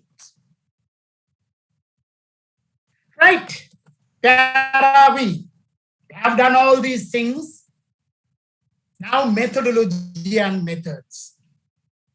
As an important section. Indicate firstly your general exposure to a particular methodology. Methodology is not given by the God. Methodology should not be VV, Glasgow University. Don't ask the students, you must follow this. You must have hypotheses. You must need quantitative analysis. You must need statistics. We don't do that because we entertain our own academic freedom and we promote the same among the new generation. Academic freedom. University is a form of civilization promoting academic freedom. So, first person, because he is doing it, not the researcher. We know that the researcher is him. My exposure to the literature on the professionalization project also inspired me. That is my story. To take a post-positivistic approach to social science research, which sees the epistemological problems of positivism. So you can't write this sentence without reading a lot. References are there, your readings. Put your readings within brackets, but write on your own way, without summarizing, without paraphrasing. I have your subjective element. I have seen that seeking an objective reality through hypothetico-deductive efforts can undermine multiple social realities hinged upon subjective and intersubjective interpretations. That's the problem of hypothetico-deductive approach. This understanding motivated me to think about an innovative approach to a qualitative case study where I can combine a subjective interpretation with an action-oriented engagement. and a theoretical generalization. So indicate your general exposure to a particular methodology. So you are not educating somebody, but you are showing your understanding and you are indicating your general exposure. It's like a story. It's like a storytelling. My exposure to literature inspired me. I have seen that seeking an objective reality has some problems. This understanding motivated me to think something innovative. Your story, your own methodology. That kind of, it's not a big thing. It's writing simply, showing your understanding and indicating your general exposure to a particular methodology. Through my association over the months, that candidate from the University of Java, I have never met him physically. Young person is of my son's age. So I'm an old person now. He actually had that exposure by reading these articles. And you continue the methodology section. After methodology, specify your intended proposed methods. Methodology is a general approach. Post-positivism is a methodology. Hypothetical-deductive approach is a methodology. It is a science of knowing hinged upon a particular epistemological set of assumptions, as I said at the beginning. So now methods, the practical, technical, procedural things you undertake to collect and analyze empirical material. Methods. You write, connected to the previous paragraph. In view of producing subjective interpretations, I will conduct formal interviews and engage in informal conversations with the actors who embraced, promoted, and maintained the ethos of professionalization in university accounting education. Nice sentence, very nice sentence. Relatedly, available documentations will be reviewed and kept handy for complementing the two above sources. The purpose of all these will be to understand how these actors embody certain field logics and develop variety of capitals, including economic and social types, leading to develop a powerful academic department. As an active member of the same department, secondary interpretations will be produced when reflecting upon the logs of everyday data. This reflection will benefit from my own experience in the same of operations where I feel and know how its logics are implicated in the sustenance of the ethos of the department. So nice way of writing. Methods, innovative. It's not copying from a textbook. Don't copy from research methodology textbooks. Write in your own way. Some textbook writers, I know, even qualitative textbook writers, have not done research. Therefore, they provide some textbook procedures. Don't rely on that, but read academic articles. Read and understand how others in the area have done research before. What their other innovative methodologies and methods are. Understand that and write innovatively. Look at this paragraph. it is his own innovative writing. No references, because it is an innovative way of doing it. It combines how data should be collected with how data should be analyzed. If anything innovative, capitalize it in order to convince the scholarship agency, in order to convince the recruiter. Highlight it here. Action-oriented engagement will be coupled with this interpretive endeavor. As an accreditation officer operating in the same field, I will be able to see how I am implicated in the struggle of gaining prominence through getting courses and teaching pedagogies accredited by professional bodies and related international gatekeepers. How nice it is and how innovative it is. During the fieldwork, I will plan to keep daily logs on my own experience I will accumulate through this engagement. I will also be an emancipatory opportunity to write back to the local empire at mundane levels. Thereby a debate for a possible balance can be initiated. That is action-oriented engagement. Secured access to such possibilities will be an added advantage. So when the recruiters in the College of Social Sciences at the Glasgow University, they were inspired by this writing.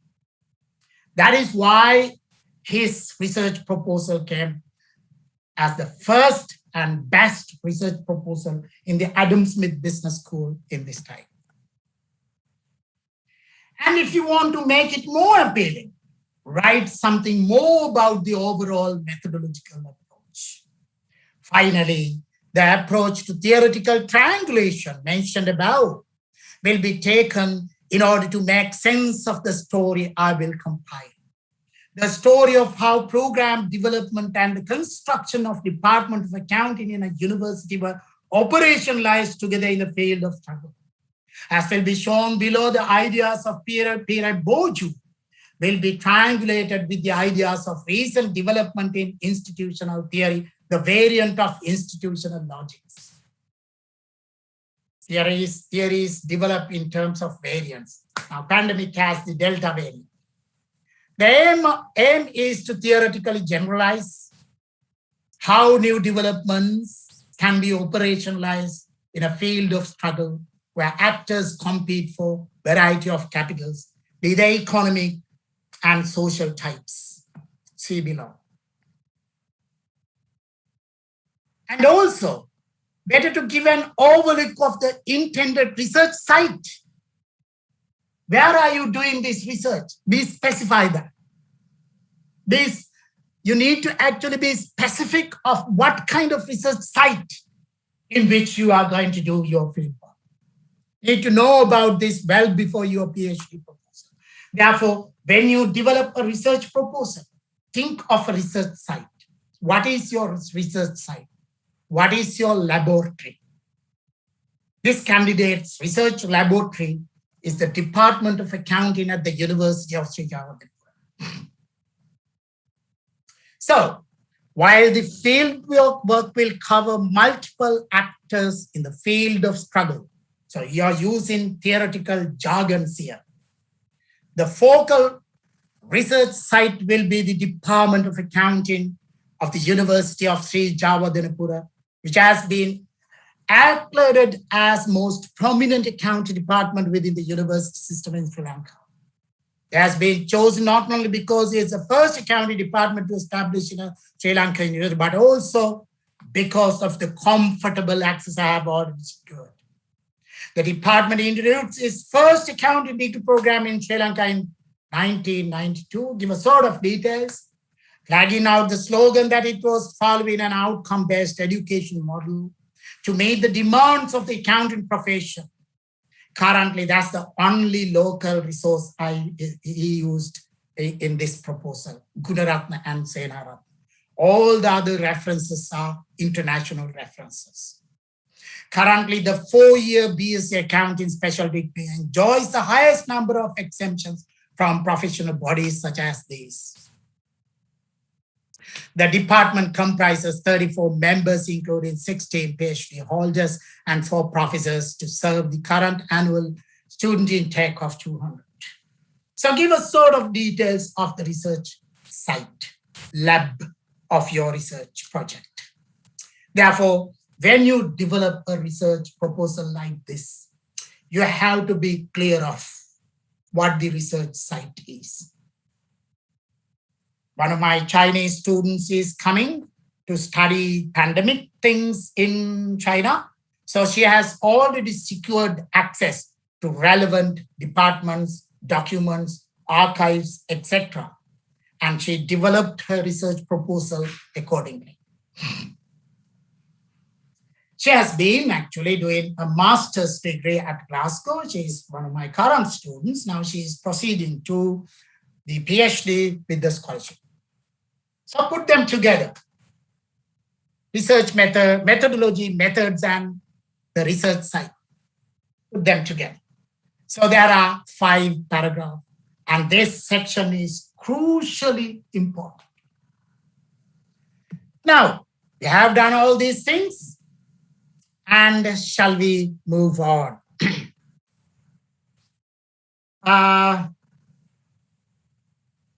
Shanta, we are okay.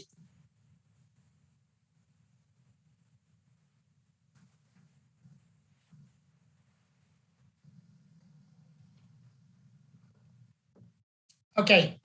I don't see anybody on the screen. I can see only my computer. Theoretical.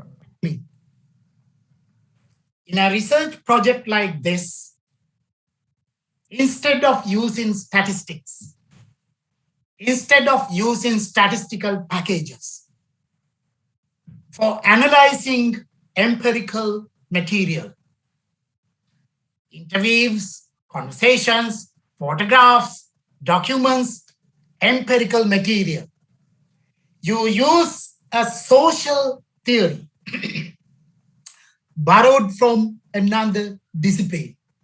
Management has no theory.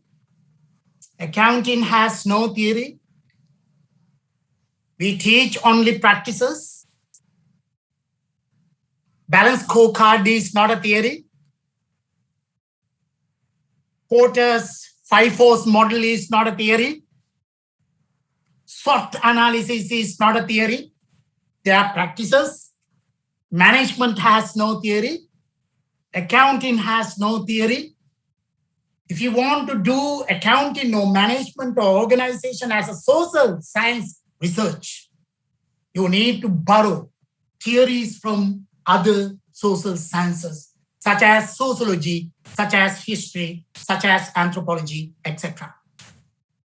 So he writes, indicate your motivation for a particular theoretical perspective and briefly introduce what it is under this section at the beginning.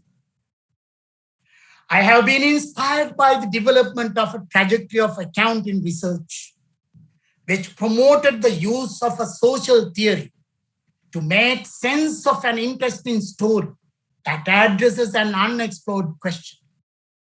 Starting. Following this tradition, I will attempt at the theoretical triangulation by drawing on the ideas of Bourdieu's practice theory, French philosopher Pierre Bourdieu, and institutional work perspective, a variant of institutional theory.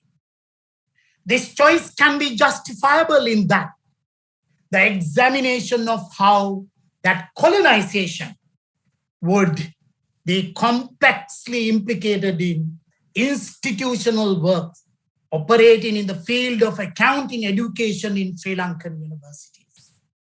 While a similar approach was used by these people who explored how public sector reforms are subject to a struggle when such reforms have to promote commercial values over public interest, I will extend this theoretical discussion by demonstrating how accounting education reforms had to be molded and institutionalized, had to mold and institutionalize based on professional ethos at the expense of underlying academic values.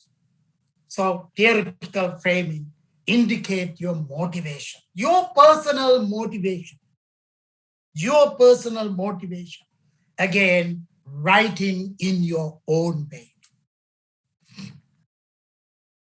And introduce other related concepts and show how they and why it can be used. The notion of institutional work, the other thing, has been used to examine practice of individual and collective actors aimed at creating, maintaining, and disrupting institutions. The proposed study can mobilize this idea to examine how this had happened in the development of accounting degree program, but as the colonization I mentioned also implicated in the struggle, I will triangulate the notion of institutional work with practice theory and so on. So I'm not going to read everything, but I like reading this for you because the way that has been presented, the way that has been articulated, the way he has convinced the recruiters is very important. When you read over and over again, you can find the science of writing and art of presentation. You can find the science of writing and art of presentation. And of course, his association with me was a key factor for this development. Therefore, I invite you all to get in contact with me and we could discuss something for the future. So, show how the main theoretical perspective will look like now. To this end, Bourdieu's idea of capital will be used as it entails properties, attributes, capacities, skills, knowledge, etc. So I'm not going to read all these things. These slides will be available for you to use and reuse and reuse, and for you to get yourself embedded in this tradition of science of writing and art of presentation. Once you have written in this paragraph, you can remember to connect everything to achieve your aim, to take this opportunity here. Finally, the proposed study will aim to conceptualize this colonization in terms of the other concept Bourdieu developed, symbolic violence, which comes into play when the holders of unequal stakes of capital use them as power resources to alter and control those agents with less capital and so on. So you have to finalize your theoretical framing section. I'm sure this section is very new to Sri Lankan audience because majority of you do quantitative hypothesis testing. You never ever sometimes use social theories in theorizing, management studies, science studies, policy studies, accounting studies, in order to get into current debates elegantly and appealingly for the recruiters and funding agencies to be inspired. But it is very interesting if you could give something alternative, give something different, people will be inspired by this. So I put together the theoretical framing in this way. There are 4 handful paragraphs which actually wrote very nicely. You can see in the end how the final research proposal looks like. And significance. That is what is here.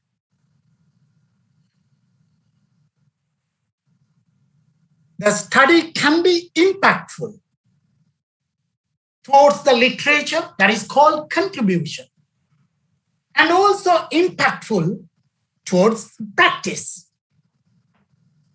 Therefore, finally, succinctly write about this. This study will be a significant addition to both theory and practice of accounting professionalization, accounting education. Firstly, it will contribute to accounting education and professionalization projects by theorizing a story of mundane level operation. Don't just say, but prove. How do you do it? By theorizing a story of mundane level operationalization of accounting degree. Forces of professionalization, post-colonial mentalities of institutional workers, and subsequent symbolic violence manifest in the form of accounting colonization. Specify all these things. So this candidate has forethought very nicely what the contribution should be at the end of the PhD project. Second, it will enlist a new agenda of accounting research showing a pace setter where future researchers may explore how nitty-gritty of accounting degree programs would also manifest violence as well as the possibilities for emancipative potential for the gatekeepers of academic values. Third, this emancipative potential will also lead to healthy debates among stakeholders towards reforming better degree programs that will produce not only employable graduates, but also graduates with a broader vision about what accounting can do for an ecologically friendly post-pandemic world. That is impactful. That's timely and impactful. That's very important contribution. That's a very important impact. That is called the significance. Therefore, you need to write about the significance. Finally, you have to write a plan. Specify your intended milestones in the PhD, 1, 2, 3, 4, literature review phase, data phase, analytical phase, writing up phase. Explain those things in terms of months. Literature review, 9 months. Data collection and analysis, 6 months. Writing, 12 months. Analysis, 12 months. Writing, 9 months, etc. But this is just a crude plan. The actual practice of PhD sometimes will be completely different. Don't worry. Research proposal is not a plan for actual doing of the PhD. Now, research proposal is a strategic document for you to secure funding, secure a scholarship. That is the purpose of writing a proposal. You may do something else, don't worry. But at the time of the writing of the proposal, your aim must be to convince the recruiters, convince the university authorities. So he will have 9 chapters in the PhD, and the length will be between 70,000 and 100,000 words. So you could think of these things beforehand. So you can put all these things together. That is the PhD proposal. But also you need to have references. Normally it can be 2 to 3 pages in the end, and about 25 to 30 bibliographical entries, and must be international research. Definitely must be international research.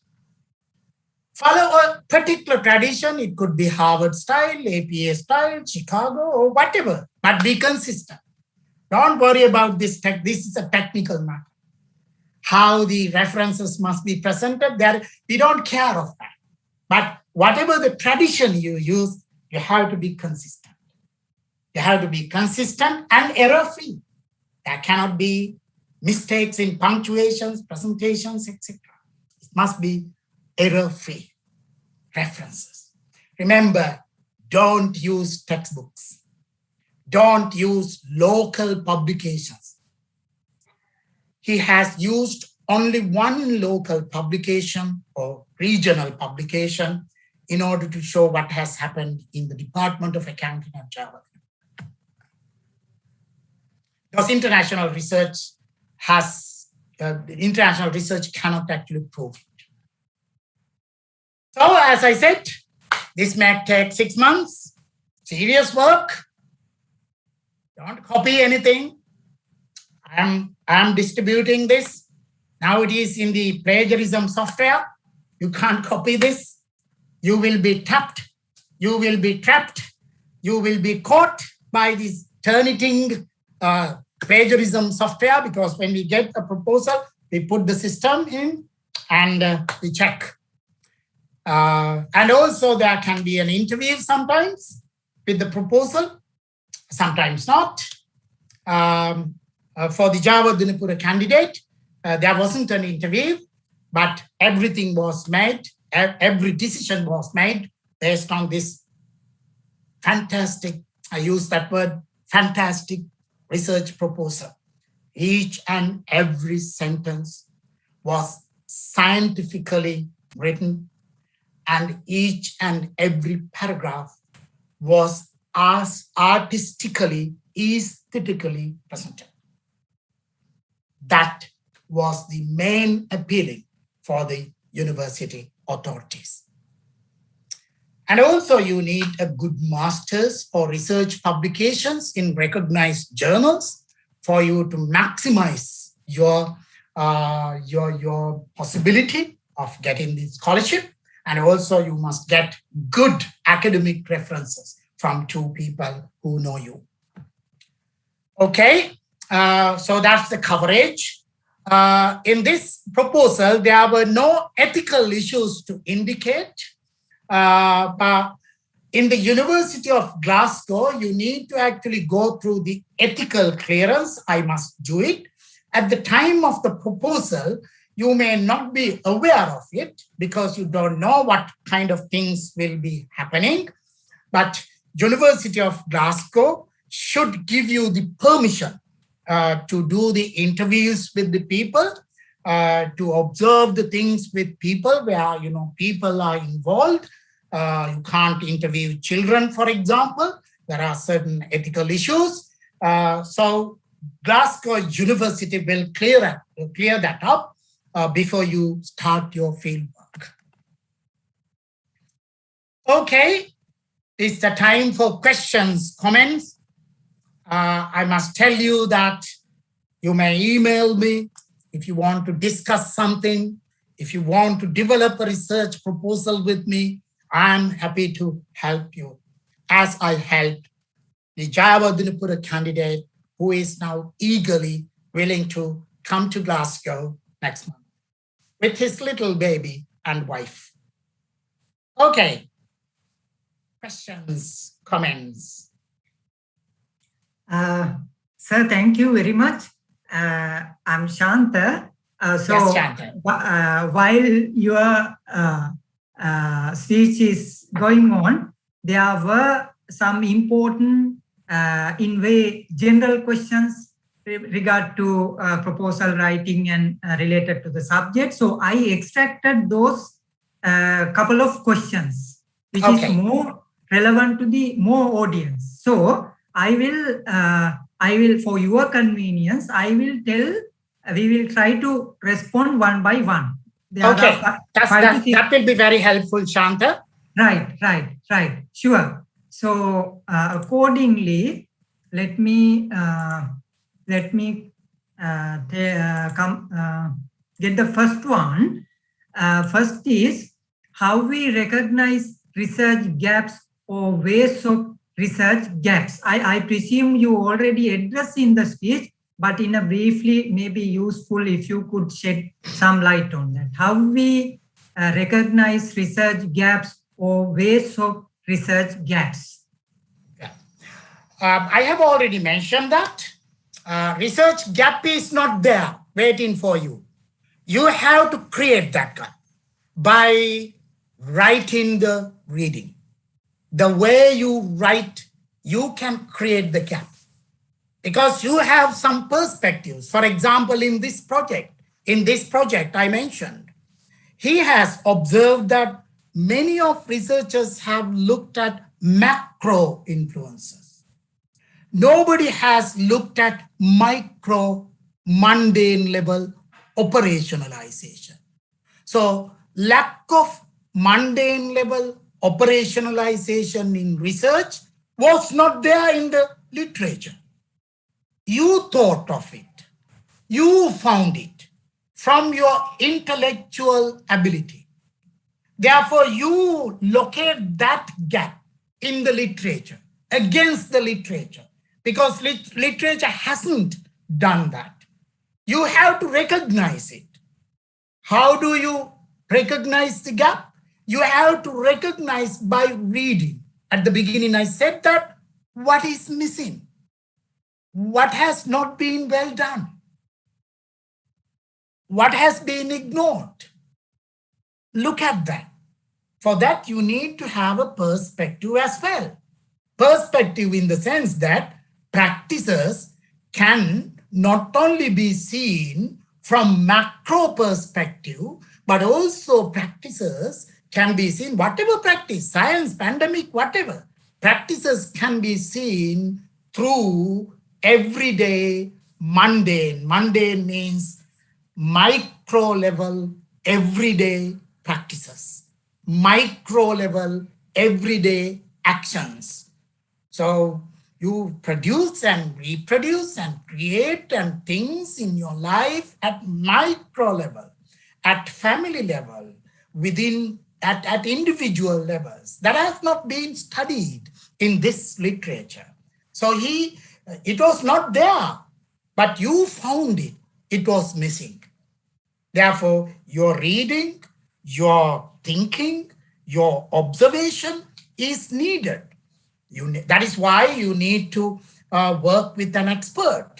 The Java Dinapura candidate worked with me over months, and he identified that gap collectively with me. I actually gave him some suggestions, some opinions, and he developed this accordingly with me. It's a serious work. So research gap is not there. You need to find it. You need to manipulate it. You need to create it. That is why I said that you need to write your readings. Right.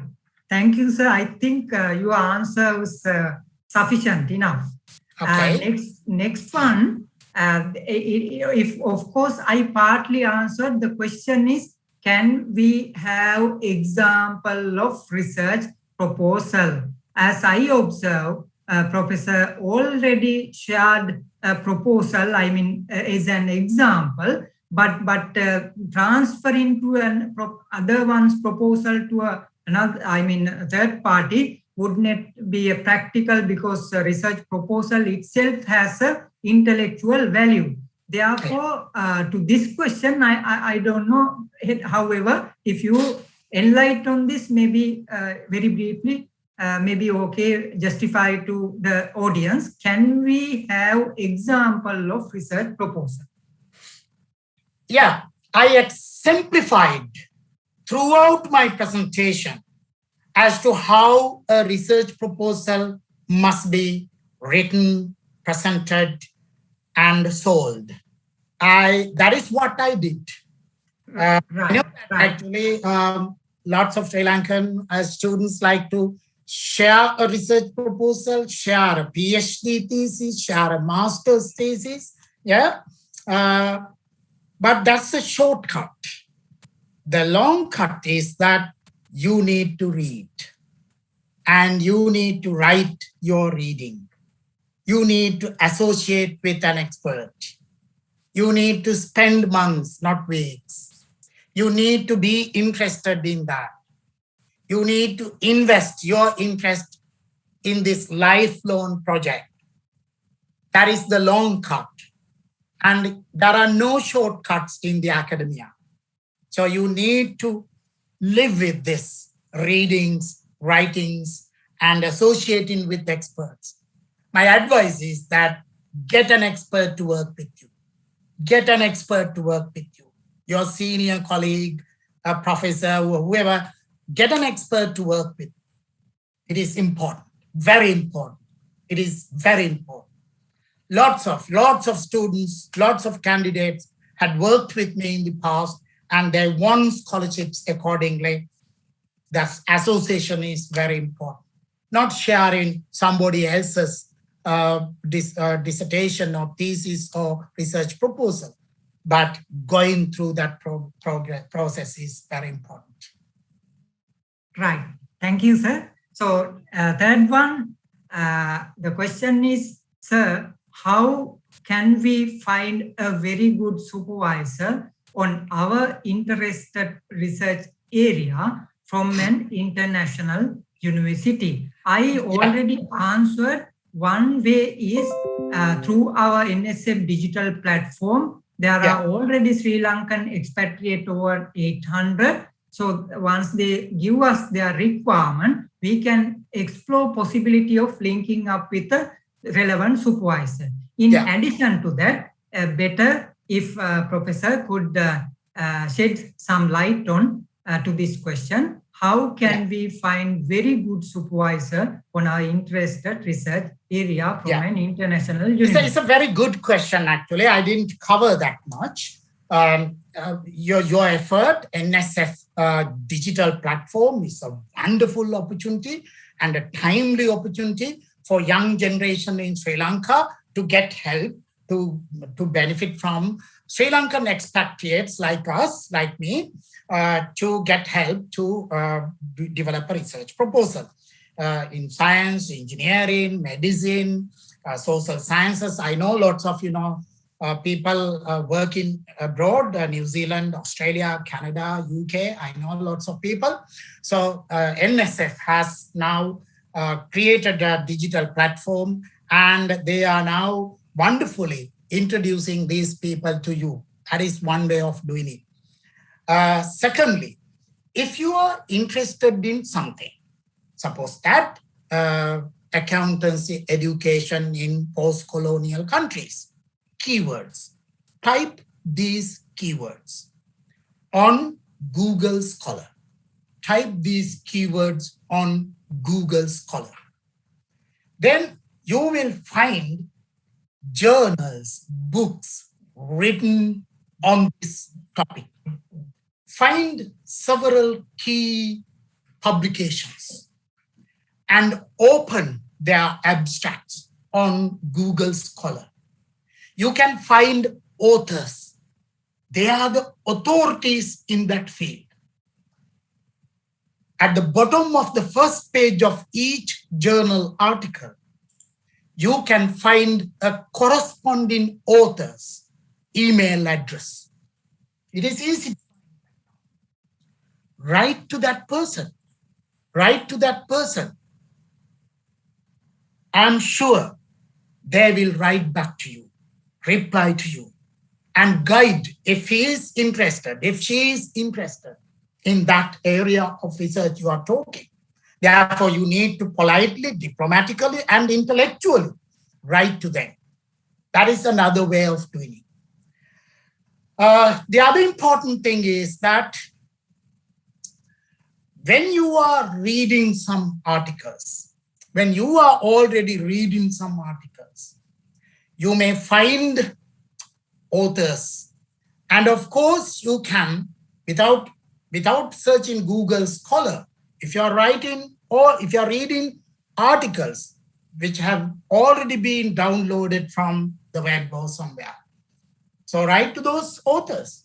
They are keen to help you. That is how, because we are in a kind of gift economy. I'm not charging this presentation. And every week I spend hours and hours reviewing journal articles without any payment. We are working in a gift economy. in order to produce and reproduce knowledge. And we review journal articles being published in journals without any payment. And we are reviewing book proposals. I get lots of book proposals from publication agencies. So all academics international academics are keen to help you. Therefore, write to them. That is, and if you know, the other thing is that if you know a particular author, Google it. You can be directed to his webpage. For example, Google my name, Danture Wickramasinghe. In the world of Google, I am the only person by that name. So you will be directed to my webpage and look at their publications and check whether their publications, their research interests, they have been actually presented in web pages.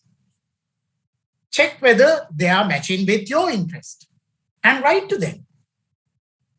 For example, you can go to my webpage, look at my publications, look at my biography, look at my research interest, etc. People write to me accordingly, and I reply to them. So get in touch with the international academia. Okay. Shanta, if there's another question, I think I have answered that question. Yes, sir. There is another, I think fully answered.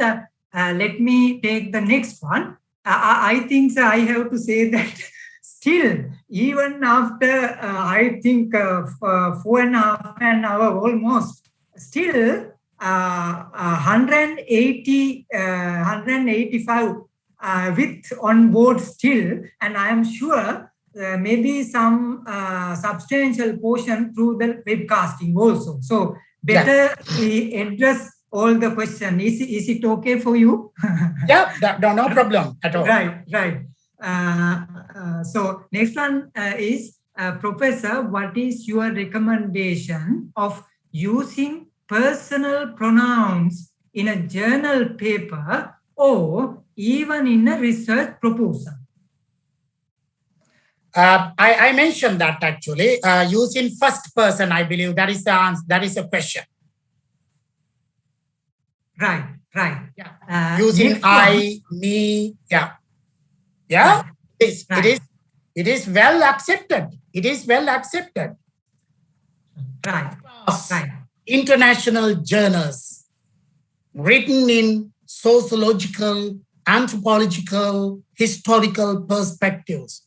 Most researchers use I, me, we, us in sentences. Even in the paragraphs I have shown you today, you saw that he used I, me, I repeatedly. That is well accepted. That's a kind of misleading given by some teachers. Don't use, you instead use the researcher. That is the positivistic mentality. That's the problem of the methodology. Right. Next one, as I read question somewhat not clear, but I think context you will get. How long is spent reading academic proposal? I presume this is reviewing academic proposal. How long is spent reading academic proposal by universities, and what will make universities not give PhD funding for a particular proposal? As I understand, you don't need to read academic proposals. You need to read academic articles in order to construct this proposal. If the proposal is not well written, if the proposal is not well articulated, if the proposal hasn't inspired the recruiters, if the proposal has no any kind of innovative idea, if the proposal has no any kind of innovative methodology, if the proposal is not intellectually capitalized, so we don't give funding. We don't give funding. For example, in our faculty, every year we give about 10 to 15 scholarships in the social sciences, including accounting, management, and so on. This time, our business school gave 10 scholarships. Business school, Adam Smith Business School gave 10 scholarships. And the Java Dinapura proposal was the first on the top, first on the list, top on the list. And he got the scholarship. Invariably, he won the scholarship without any argument. Because why? The proposal was the best proposal. Therefore, you need to write the proposal in this way. But remember, there are lots of fundings. There are lots of fundings. But we are struggling. We are struggling to find good candidates. The other thing is that Sri Lankan candidates are the best candidates in the world. I'm not exaggerating. Sri Lankan candidates are in general are the best in the world. Therefore, please exploit. Please exploit. Please contact with expert and write proposals.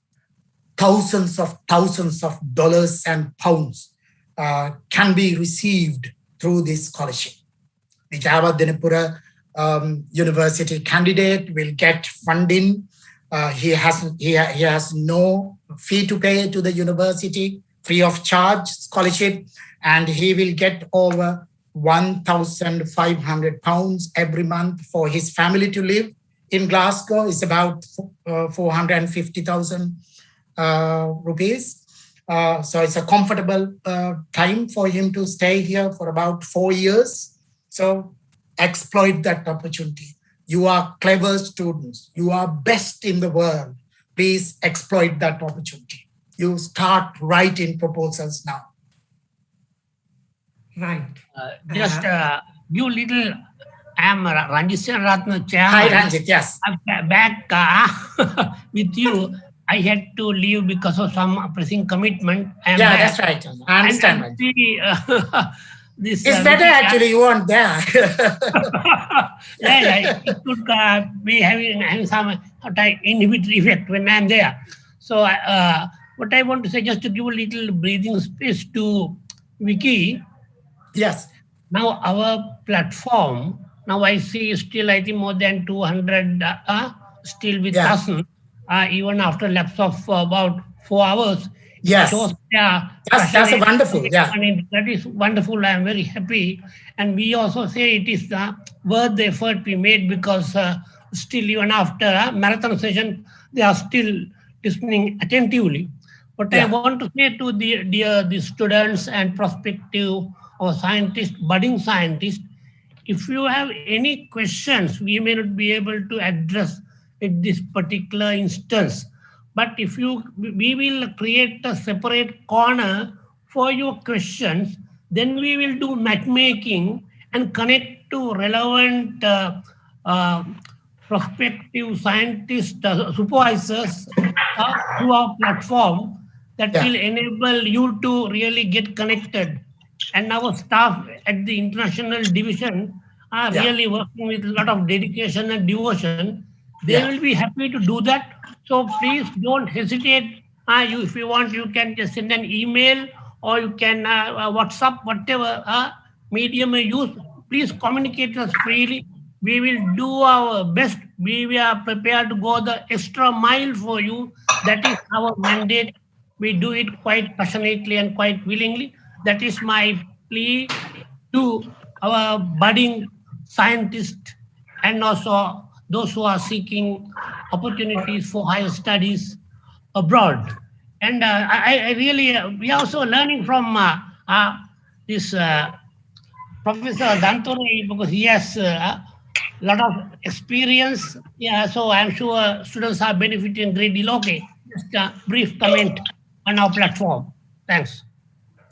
That's wonderful, Ranjit, because we can connect to various colleagues, various other friends who are in various fields of research.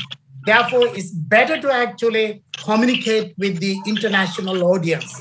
You can be international. Please exploit that. You are clever people. You are different from other candidates from other worlds. Therefore, please get connected through this platform. Use and exploit NSF platform to that extent. It's very important. Yeah, I am also very happy about what you said about the intellectual prowess of our Sri Lankans. As Confucius said, by nature, people are same. Through nurture, they become distinct and different. So at birth, whether you are born in Sri Lanka, USA, Canada, we are equally promising, intellectually promising. So now this good opportunity, you make this platform and try to blossom in keeping with your potential in the interest of our humanity and the community of the country. Thanks. Yeah, thank you, Ranjit. Yes, I have also actually shared my experience, my career in the academia. By 2022, I will have worked 40 years in the academia, hence my hairstyle. So I just shared my experience. But your stamina is a person of 40 years of age.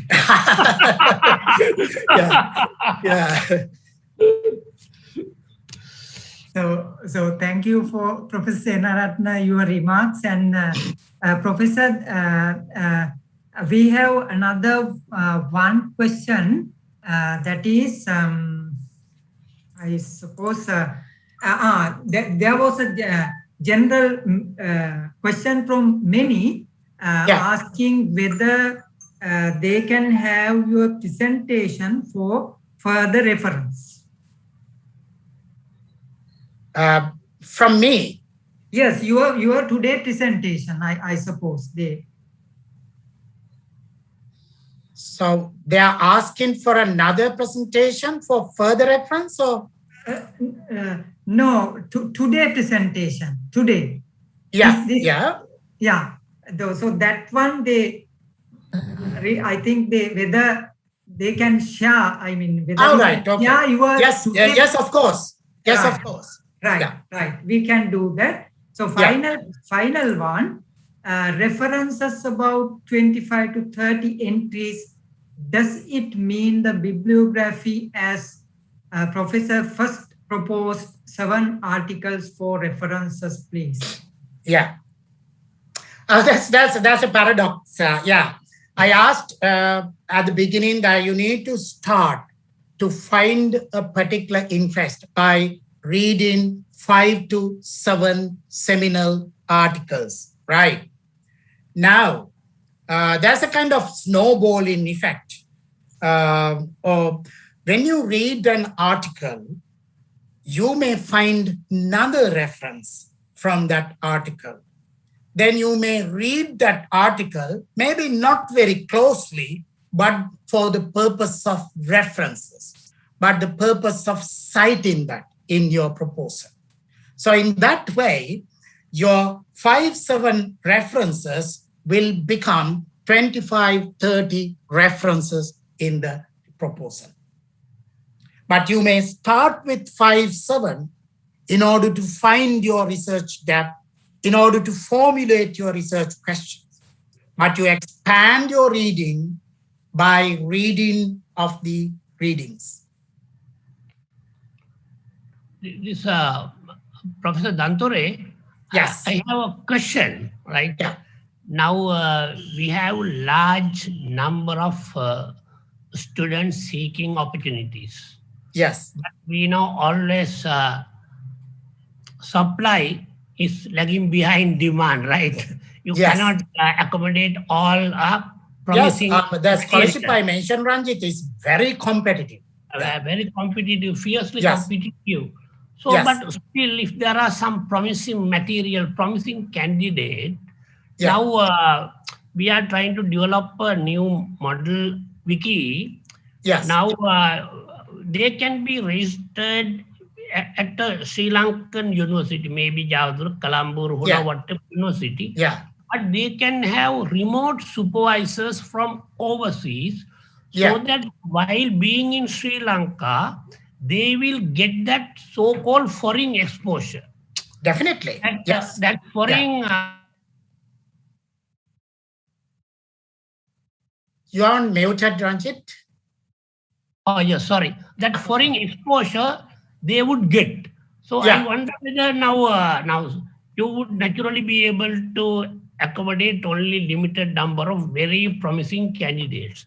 But would it be possible for you to, while having your students at your university on site, whether you can also be supervisor for students registered here? For instance, we would like ideally to have one from UK, maybe one from Canada or Australia. So they get different perspectives, new insights. And that is, I think, probably a new model that we are trying to popularize and promote. What do you think? I think that's a wonderful idea. And also I asked several people in Sri Lanka to develop such a program. For example, recently I gave a keynote speech at the Javadhanapura University PhD program inauguration session. And I suggested to the coordinator that it's better to actually exploit opportunities to get foreign expatriates involved in supervision.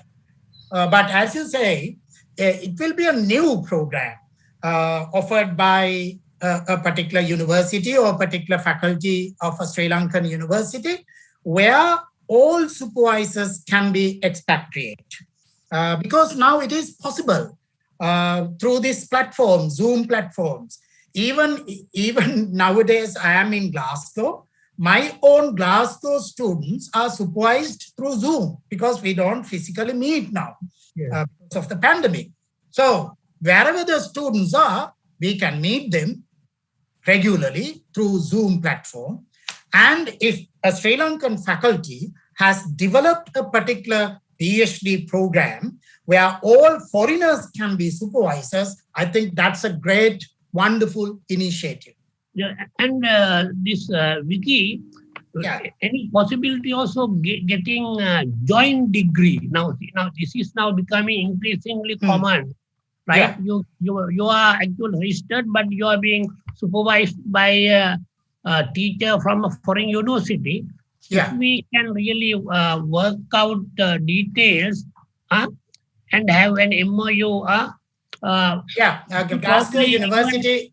Glasgow University has such programs with some universities. I think our business school has some programs with some German universities, some American universities, and also we have a joint degree with the Chinese university.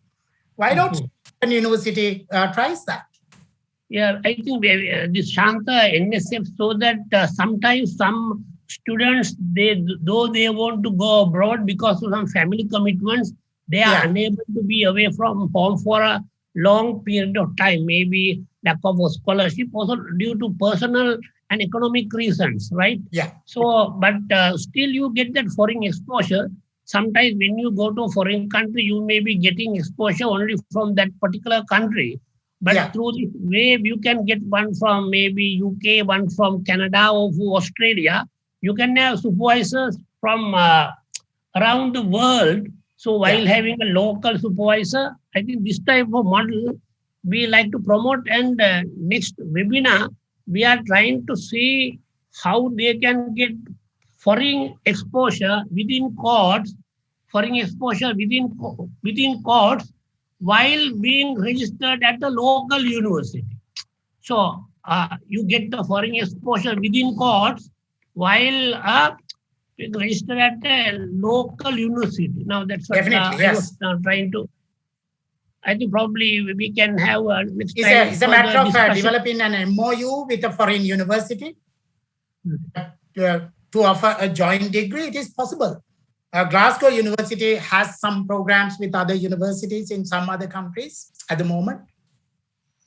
Right. Yes. Okay. I don't want to take any more time. There are still that's a good idea. That's a good initiative. And as long as there are lots of hundreds of students who want to actually do a PhD without going to abroad, that's another alternative. Right. So those are the questions. We have answered all the questions. So I will request from the audience, if as our Professor Danture highlighted, if you have further questions or unanswered anything, clarify, you can send to maybe me so that we can facilitate the answers, or directly to Professor Danture, because to the given email address, so that we can further facilitate any clarifications and things. And so according to the program, next item is concluding remarks. To hand over Ms. Tilina to do the concluding remarks, I must thank on behalf of the National Science Foundation, Professor Danture, amid of his heavy commitments, he showed from the beginning he can interest in giving this knowledge transfer. I think today very successful. We can see still 150 still hanging with the on board, showing their interest and valuable knowledge. So with that comment, I hand over Ms. Tilina, scientific officer, who is the person behind the scene to make this event success today, to deliver the open closing remarks. Over to you, Tilina. Thank you, Mr. Shantasiri, for that kind introduction. And for the concluding remarks, if we just quickly go through the things that we learned today, there were 2 sessions. First one, before the slight interval, about the research component, and there we learned about the need for the reading of academic output, and also the need of identifying ontology and epistemology properly, and the possibility of deviating from the methodology, which is the positivism. And after the interval, we came across the specific topic, steps in developing a sound PhD proposal. So there we could identify the parts of the research amongst the other things like the components and the technical details of the length of the proposal and so on. There were several key components of a good PhD proposal, such as identifying or developing your problem, research, and also identifying the title, introduction, and literature review, questions and aims, methodology and methods, theoretical framing, significance, and also the proposed study plan. The need of references was also mentioned. In all the above sections, some vivid examples were given, and it was emphasized that it is necessary to read, identify the gap, your methodology, and place your proposed study in that gap in a sound manner. It was also mentioned that the evidence-based proper flow of your original writing would definitely be a plus point in succeeding your PhD research proposal for funding. So the modus operandi was also mentioned, and the help will always be extended to the prospective candidates when and where necessary. And as mentioned, you can contact the speaker as well as the NSF. So let me quickly give a note of thanks as well before winding up. I would like to thank immensely to our today's speaker, Professor Danture Wickramasinghe, for his precious contribution. And also, my thanks goes to the chairman of the NSF for his visionary support, to Professor Prasad Jayavira, Head and Professor of Computer Science, Department of Computer Science of the University of Sri Jawadanapura, for the unending support in conducting activities related to the digital platform and for hosting today's webinar specifically. And to the Sri Lanka Association for Software and Services Companies, SLASCOM, for developing the digital platform, which will be launched in the recent future. And also the NSF STMI's database and social media links for disseminating the information regarding this webinar. And to Mr. Madhav Pereira, IT Manager of NSF, for the support extended in live streaming of this event and you will find the recording very soon at the NSF YouTube channel. And also to the team of the International Liaison Division of the National Science Foundation, headed by Mr. Shantasiri. And last but not least, to all the participants for their valuable presence, insights, and cooperation to make this event a success. Thank you all. Have a nice evening. Thank you. And Thank you, Tilina. Danture, just also on my personal behalf, Danture, really our profound appreciation, gratitude for the presentation which you did with great dedication, devotion, and distinction. And we look forward to working hand in hand with you, and through a organic partnership with Danture, and hope that will help us build bridges between our universities and the world famous prestigious universities Glasgow, and also Adam Smith Business School. All the best and take care, and we'll be in touch with you. Okay. Thank you, Ranjit. Thank you so much. Okay, thanks. Okay. Bye-bye. Bye. Okay, bye-bye. Thank you, Professor. Thank you. Thank you, Shanta. Thanks a lot. Thanks, Okay. thanks, Shanta. Okay. Thank you. All the best. Bye-bye.